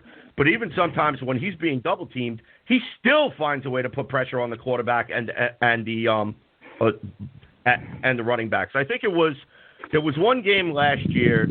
I can't remember who they played, but I know it was around the quarterway mark of the season. And I think that there was just one where he was lined up as just a typical 4-3 defensive end, and he literally bull rushed almost 3 people to get to the quarterback. And if that was an example of max protection in college, then I don't know what was. But he completely decimated 3 people, and it was pretty much by himself. So if he could use that talent and continue to build on that ability and make what he's learned and what he's done in the NCAA translate over to the NFL, there's a very good chance he's going to be a very successful football player, and this could bode very well for the New York Jets. It'll make Joe Douglas look like a genius and finally solve the pass rushing problems. Be nice. Well, no complaints here. So, CJ, what is your expectation for this defense, man? Can this be much improved than last year, or is it the new schedule, a lot of other things, facing better offenses? I mean, will it be better but just not ranked as high as last year just due to just the schedule? I think that that's a distinct possibility, but you know what, Tyson? You know, if the Jets ever hope to consider themselves a playoff football team, then you have to embrace a schedule like the ones that we have before us now. You have to want to play against both teams that participated in the Super Bowl. You want to play against teams that were in the playoff hunt last year, because you have to be able to hang with these teams and you have to be able to find ways to beat these teams. And not only that, but lower tier teams like your Raiders, okay, like your Broncos, which are kind of kickstarting and nobody really knows what to expect for them, like the Cardinals, which their arrow is pointing up, okay, even like the Dolphins. You want to take a look at our division, okay, Brian Flores is doing some damage down there, you know, so you have to be able to win those type of games and find ways to win those type of games, as well as stay competitive against teams like the 49ers, teams like the Chiefs, teams like the Seahawks, etc. So, you know, you have I think personally the New York Jets defense is going to take a momentous step forward. And I think that they are going to really cause problems for a lot of those teams with good records, because they're not going to expect in Florida, man. Is there like a Kool-Aid? There must be a surplus of Kool-Aid down in Florida. What the hell are you drinking down there, man? Well, listen, man. Listen, the possibility. Now, look. I'm feeling it. Despite the fact of the challenges of COVID, all right, and despite the challenges that all of these players are going to be facing with truncated timetables as far as learning defense and being able to be in shape and stuff like that. Look, if the Jets can go out firing and you got a defense that's fired up, if they can come out firing and they can come out firing early and keep themselves competitive, what did we see last year? What did we see for the past couple of years, right? The defense is on the field for 60-70% of the game, right? What does that always translate into? Losses, right? Because the offense can't pull its head. Well, this is the year where the offense now has to start learning to start to play up to the level of the defense. If the defense is going to set the tone, then the offense has to match the tone. So I personally think the Jets' biggest weakness is not on the defensive side of the ball. I think, if anything, we are going to be smacking some people around, especially with C.J. Mosley. Imagine a healthy C.J. Mosley for 16 games, Tyson. No, listen. And him doing exactly. Listen, I like if you can get C.J. Mosley healthy, I'm believing that Jamal Adams is back. I think the defense has some chances to be good. My concern is, like you, with the offense being able to score points, keep the defense off the field. Right. But I'm also curious to see how this secondary holds up if we don't have a pass rush, where Bless Austin's still improving. Is it Mollett? I mean, Poole we all love, but Pierre Desir, which version of him are you getting? Like, it's going to be interesting to see year two Greg Williams' defense, which the rest of the league now has tape on. I mean, last year you can catch some guys by surprise. Now it's like, all right, we know what Greg Williams is with the Jets. We see what he's done. You know, what is he going to do this year? So they may, some of the surprises could be gone. But I agree with you, dude. To me, the offense needs to set the tone. And I've been saying it for weeks, dude. Ground and pound. The first 4 weeks of the season, I smash mouth the ball over and over and over. Get Darnold comfortable. Get the offensive line comfortable. Get your play action pass going. Keep your defense off the field, and then see what happens. Because you can't go air Gase the first 3 weeks and get Darnold killed and start out 1-3, 1-4, because then things will spiral out of control, and we've already seen that. But, like you said, like, the defense set the tone. I like to see the offense set the tone.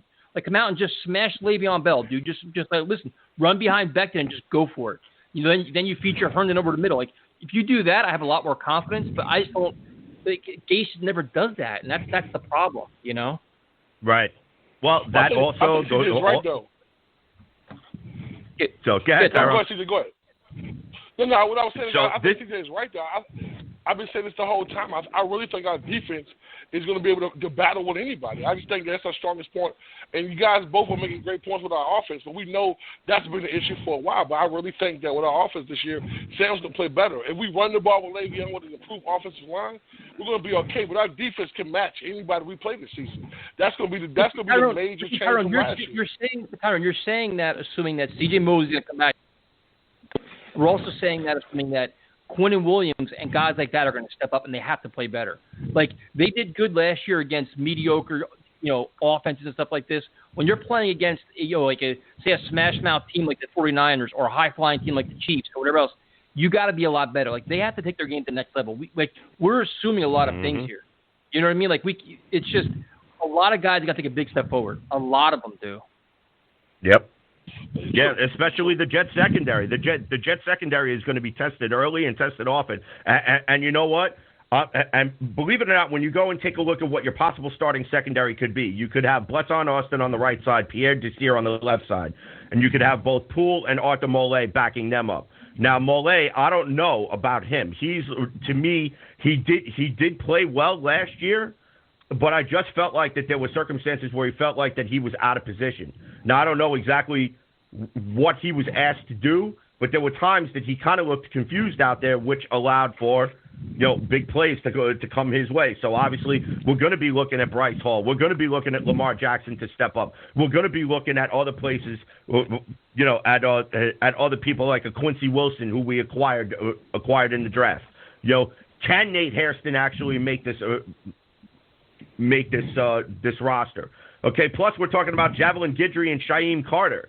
And believe it or not, the tape on these two kids, they're not really that bad. And I think if Greg Williams can mold these kids and teach them to play football the way that he wants to play football, we could go from having a questionable rotation to a solid rotation. But the problem that we have, this is my negative opinion on the world right now, is that I think with the way the training camp is going to be, with all these restrictions, all these practice restrictions, and I assume no preseason games, the undrafted guys or the rookie guys are going to have a hell of a time getting playing time, because I think Greg Williams and Adam Gase, when push comes to shove, are going to go with the veteran player in terms of playing time, because you're going to go with the known over the unknown, because they want to win games. So can these young guys, these undrafted guys, or like the lower drafted guys, can they even get playing time? Will they even have a chance to shine? Like, and that's my question. Like, I don't know personally, but how many 11-11 drills are they going to get? How many how many live drills are they going to get to show what they can do in all these weird circumstances? Right.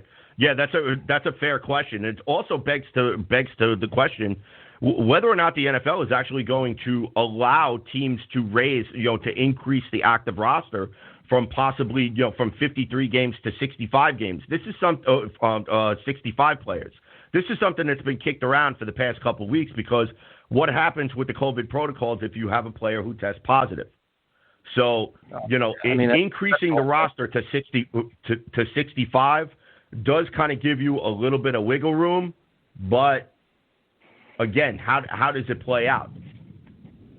Yeah, that's the whole thing. 65, I'm saying 90. I think that with these unknown circumstances, and the possibility of someone testing positive, and you having to quarantine one half of your defense, you have to have more than 53, 65. You might have to have 90. You might have to go into a season with 90 players, because you don't know what's going to happen. I mean, this is uncharted territory, and I hope the league is prepared for that, because you can't go in there saying you want to follow the rules when there are no rules for this right here. You know what I'm saying? Mm-hmm. Yeah. So, the NFL. Good. The NFL on Friday actually released a 42-page document about their COVID-19 protocols, and I actually read through the entire document. And some of the stuff is actually solid, but there's also some stuff where it's not clearly lined out and could also be subject to gray areas. So this is where I'm hoping that, in regards to training camp and in regards to preseason, another thing that seems to be the hang-up is they want to reduce the preseason from 4 games to 2 games. The Players Association are saying they don't want to play any preseason games. They just want to start the regular season. So what I wanted to ask is, what do you guys think? Do you guys think that could you see 2 preseason games being doable and then going into a regular season, or would you guys just rather to just punt on the preseason and have them just start? I would rather see a preseason game, but I'll shut off real quick, Tyson. I'd rather see a preseason game, but if why put these guys at risk like that? Why not just start the season? I think that if you're taking the risk of someone testing positive for COVID and spreading that to the whole team, why not doing that during the regular season? I think that's so dangerous to play a meaningless game that has no value, or it has value to the team, but it has no value to the standings. So I think it's more important. Go ahead, Prime Time.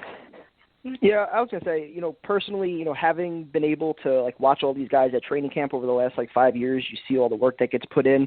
Those 2 or 3-4 games that they get in the preseason. That's like their one legitimate opportunity, under live circumstances to really shine and get noticed. So, from that perspective, I would like to see 2 preseason games if possible, just for those guys to, be able to get an opportunity to show what they could do.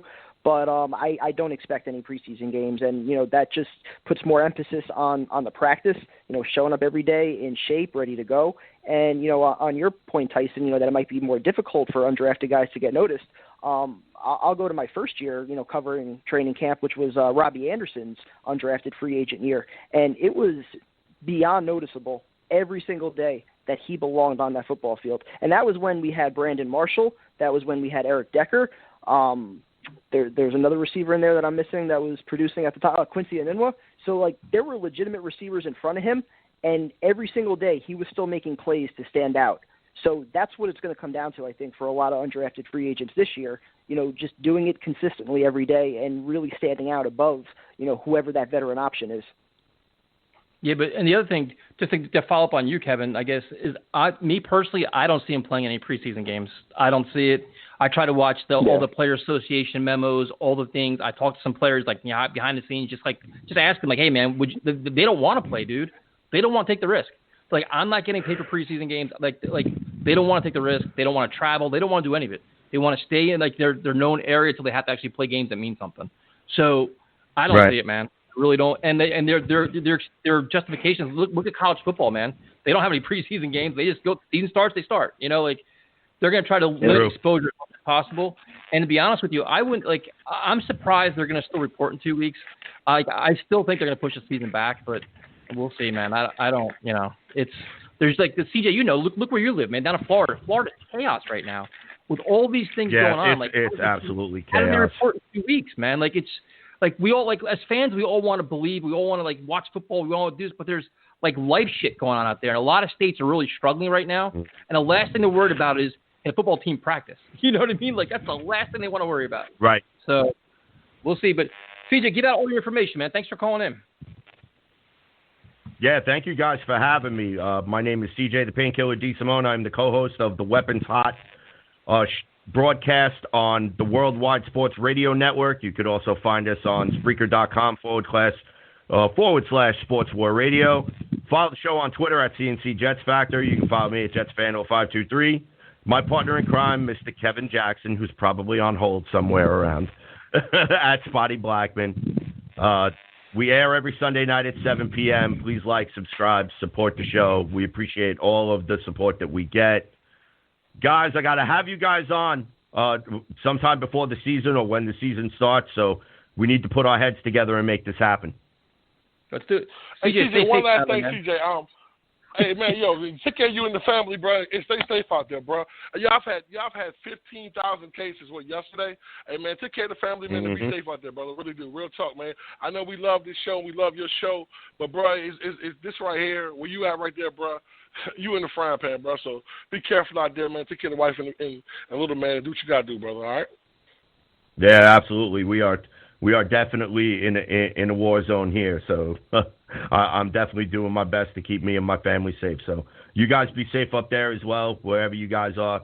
Tyson, we'll talk, brother. Kevin, I love you. Tyrone, you're the man, brother. Yeah, CJ, stay safe. All right, brother. You have a good night, bro.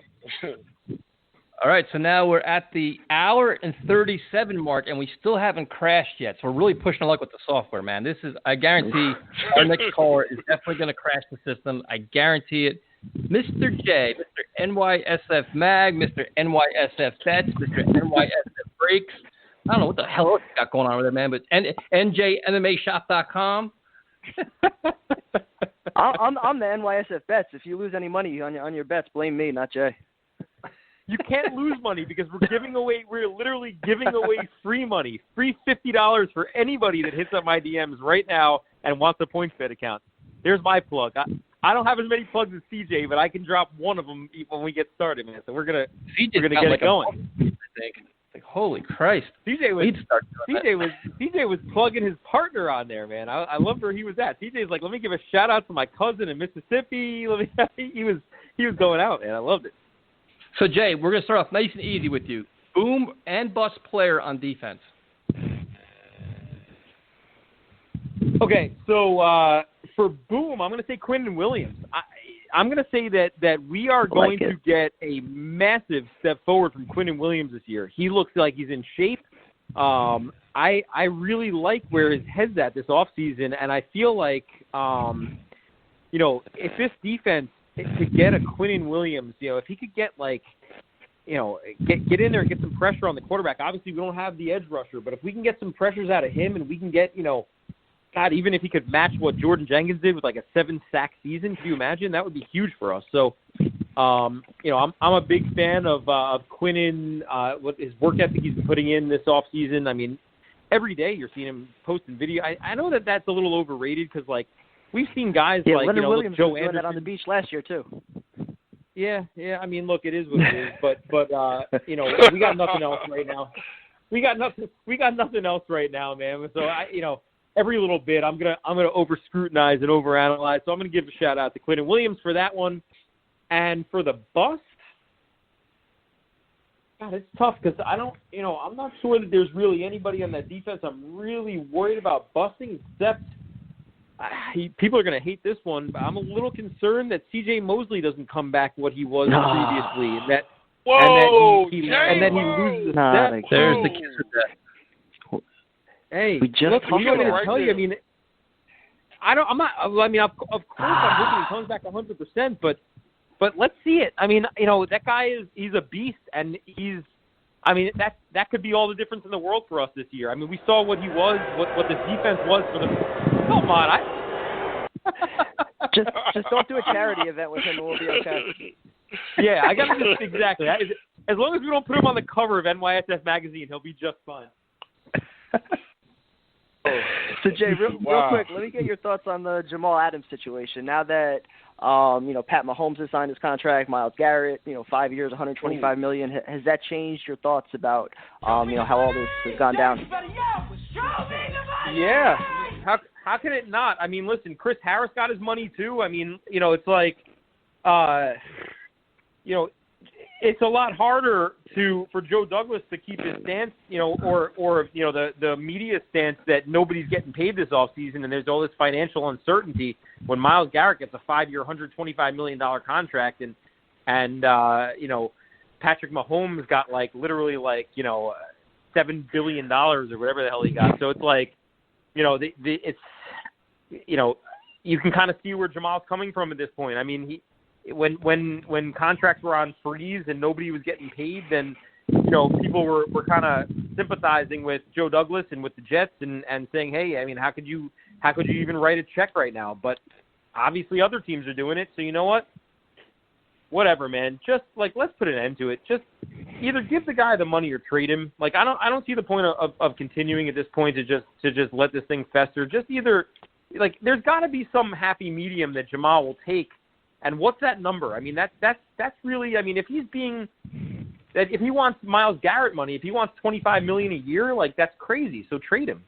And then if he will settle for Tyson and I had a talk earlier this week on the phone about this, and I tend to agree with Tyson. If he'll take $17 million a year, just get it done. What's the holdup? So I don't know. I mean, that's where I'm at. I'm starting to kind of. As more contracts get signed, I'm starting to jump back on Team Jamal and just give him his money. Hey Jay, I got a question for you, Jay. Yeah, man. Pass rusher or cornerback? What's the biggest need for the team right now on defense? Well, I don't really see a path to getting that destructive edge rusher, right? I mean, I don't see anybody on this roster that's going to go out there right now that's going to surprise us. No rookie, no nothing. That's going to give us a 14-sack game destroyer, right? So that's got to be a bigger need. I mean, cornerback. I think that there's a couple interesting pieces, as you guys were talking about before. There's Bless Austin and just a myriad of Colts players and shit like that we brought on. I mean, there's the depth chart is long. There's just you got to have one guy step up and stake a claim to that spot, to that number one spot. I mean, so I'm not as concerned at cornerback. I mean, like we don't have a Revis Island right there. I mean, you don't have a number one guy, I don't think. But I think that before I say anything's a bigger need than an edge rusher, we haven't had one in since I have hair on my head, man. It's like it's been 15 years. Abraham. Yeah, Aaron Mayhem. Yeah. Mayhem. Jason, he was good Jason he was good for about a quarter of a season, and then what happened to him? That was crazy. And we had Jason Taylor that one year. Oh. Guys, we don't do edge rushers around here. We just don't have one. We just never do, and that's just something we got to deal with. I mean, I don't know what to tell you, but they'll get one eventually, sometime in the next. All right, so 20 years. Jay, to summarize your call, you've jinxed C.J. Mosley. And you like the corners, but we need a pass rusher. That's to summarize your thoughts so far? Well, I'm not sure that I like the corners. I just think that the corners are less of a concern than the edge rusher, yes. So what's a realistic ranking for the defense, you think, this year? Do you think they're going to be a top 15 defense, top 10? Where do you think they'll end up? Yeah, look, if you can get a full season out of C.J. Mosley and you get a motivated, hungry Jamal, whether that's he got paid and he's happy or he's pissed off and he's got something to prove, either way, you just want to get him in uniform. I don't think he'll loaf it out there. So if you combine those two and you get the step up in production that I think you're going to get out of Quinn and Williams, I mean, dude, you got Williamson coming back potentially if they don't move him, and you got Jordan Jenkins back. I mean, you got Marcus May on the roster. You should have a pretty damn good defense. And with Greg Williams putting that thing together, I don't see any reason why this can't be a top 10 defense. However, before I go drinking the green Kool-Aid, we also got to keep in mind who's orchestrating the offense. And that problem is not going to go away. I mean, as much as we hope that Sam Darnold can be the elixir to that, he's the guy who's in charge of developing Sam Darnold. And I think that our defense can be top 10 and our offense could be 24 or worse. And, if that's the case, we're not going to win very many games regardless. So. Okay, Jay, so before we let you go, you have this, whatever you want to announce, man. I can't keep track of all the things you're doing right now, so just give out your information of what you're promoting. I'll just promote the bets, NYSF bets right now. It's NYSF bets. You'll find it on Instagram and Twitter. Kev's doing a great job with that. And again, I know it sounds too good to be true, but you guys know I'm not going anywhere. I'm not trying to beat anybody for their money. I'm literally handing out. Tyson did it. He knows. Handing out $50. We're giving out $50 that people can either they can sign in, set up a PointsBet account, and bet on Peruvian ping pong or whatever the hell is being played right now. And if you win, you get to keep your money. And if you lose, well, you didn't lose anything. So it's like, what's the risk? They just want players, PointsBet does, and we're just trying to steer them in PointsBet's direction because they do a great job. And everybody's happy. You get free money, PointsBet gets the player, and we're just happy to help. And we're looking forward to hearing all the stories about how many thousands and thousands of dollars people won with their initial $50 that we gave them. Jay, good stuff as always, man. We appreciate it. And you're right. I was on PointsBet before. I'm doing the UFC fights tomorrow night, so I'm already in my betting mode. So thank you for that. Dude, win. Bankrupt the book, man. Picks. Let's get it. Yeah, dude, Kev went 6 for 6 in his undercard. Kev's better on the undercard than he is at the in the main events, though. He studied. He only likes to study the little guys. I screw it up in the main events. He goes for the underdog, and the underdog got there. He got it. Well, actually, Masvidal, I hate to change the subject, but just real quick, he did a nice job, I think, considering he only had 6 days' notice. I mean, he went out there and he was game. That was a good fight. Yeah, Holloway got screwed. Holloway won that fight, so Holloway got completely robbed. I technically called that one right. I'm not taking the L on yeah, that one. he got robbed big time. You definitely called that right, and then that ended the NYSF bets run of glory. You had a good run there, go from it. Jay, good stuff. All right, we'll go tomorrow night. Go Jets. All right, Kev, you wrote down. I got to bring him on. I guess Longstrider. That's the name. Yeah, Longstrider on Twitter. He said from Providence, Rhode Island. All right, let's try it out and see what happens. What's up, man? Hey guys, how's it going? First time, long time. Welcome aboard, man. What's on your mind? Good to hear from you, man. Yeah. Yeah, awesome. I've been listening to you guys for a few years now, and your content is terrific. I don't know. I guess the big thing I want to talk about is just I just can't stand some of these beat reporters with their articles always coming down on my boy Sam. You know, just ripping him like this is a make or break year. He's got to prove it. Everything's on his show. Like, are you effing kidding me? Like, give him a break. I saw that PFF just ranked our wide receiver core as the second worst in the damn league, and you want him to make diamonds out of dog. You know what I'm like? Yeah. I just you could say I feel bad for okay. Dude, we talked about that earlier, man. It's like, you know, you read all these articles like pressure's on Sam. There's pressure on Adam Gase and his play calling. There's pressure on the offensive line to gel and play as a cohesive unit. Then there's pressure on Mims to play well. There's pressure on so many parts of his offense, and it's not all on Sam. Like, it's crazy. How the fuck do you draft one wide receiver in the you know what's supposed to be like an amazing receiver draft, right? You draft one fucking receiver, and then you get a fucking backup QB in the fourth round. I just can't take it. I don't understand this organization sometimes. It makes me sick. It literally makes me sick what they do. And then they don't get anybody in free agency, I guess. I mean, how do you let Robbie Anderson go for $12 million? It's like, who are we spending any fucking money on in the first place? So I guess you're not a fan of Perryman. No.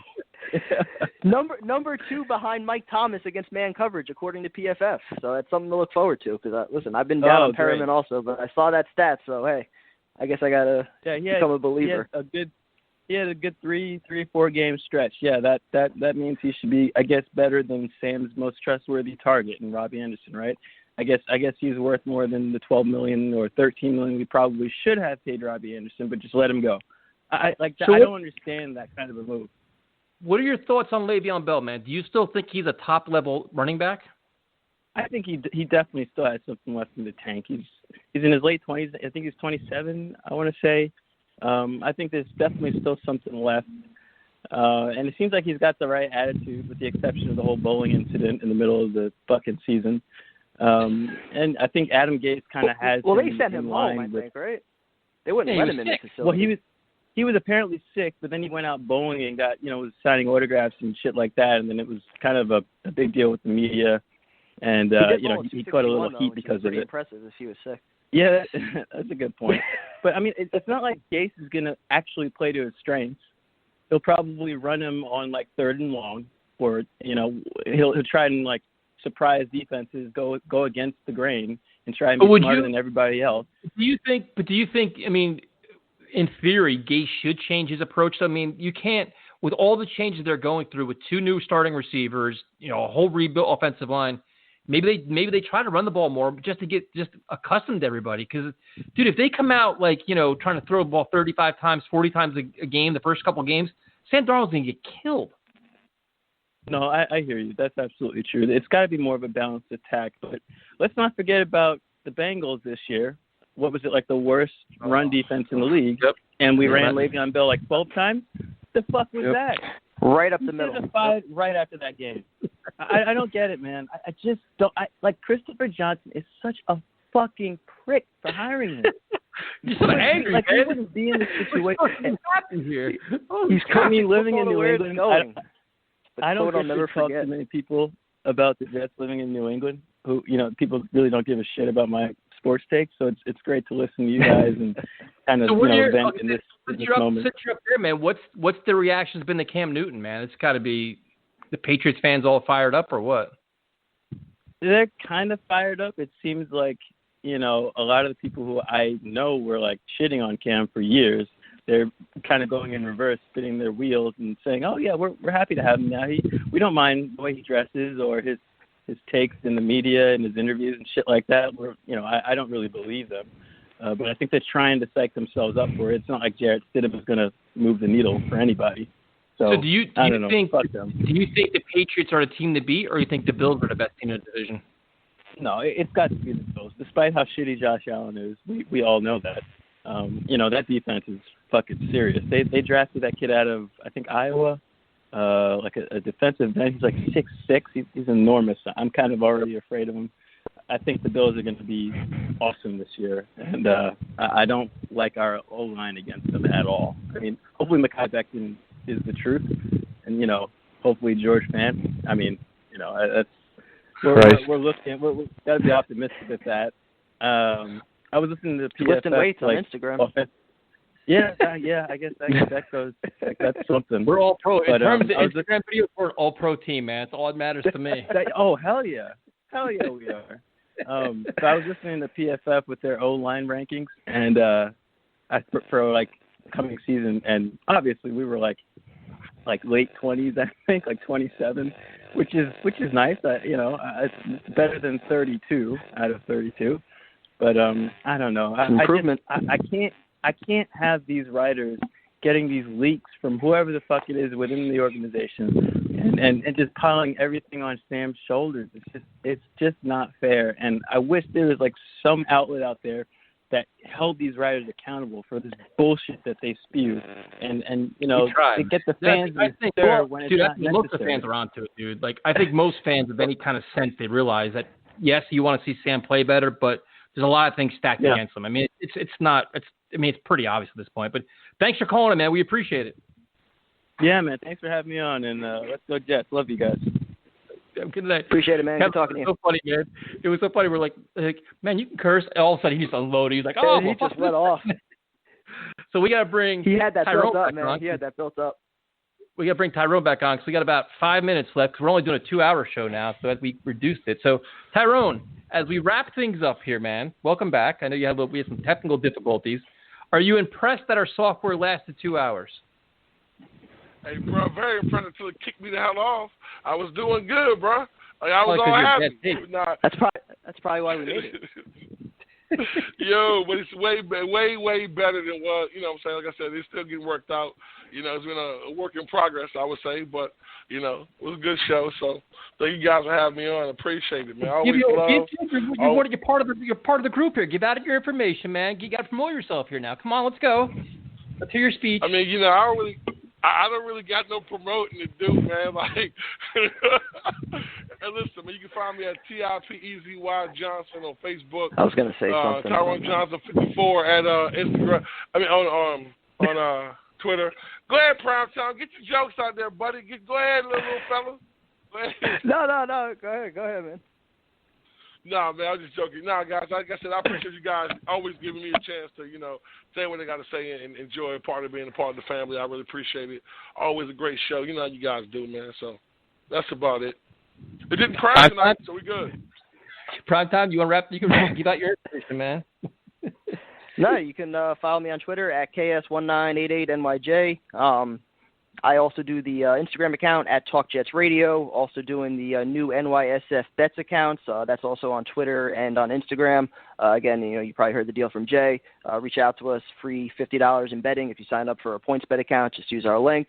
And that's pretty much it. Try and get some more YouTube videos at TalkJetsRadio. You know, we'll try and get back on that training camp series this week. Yeah, that's my fault. I'm doing some videos tonight, and then NJMMAshop.com. That's our little thing that we're doing, a fundraiser for Community Food Bank in New Jersey and local MMA gyms. So check that out. T-Roush21. We're also Let's Talk Jets Radio on YouTube. I owe some videos. That's my fault. So we'll do those. Thanks for tuning in, and we'll talk to you guys next Tuesday. What's that? Tuesday?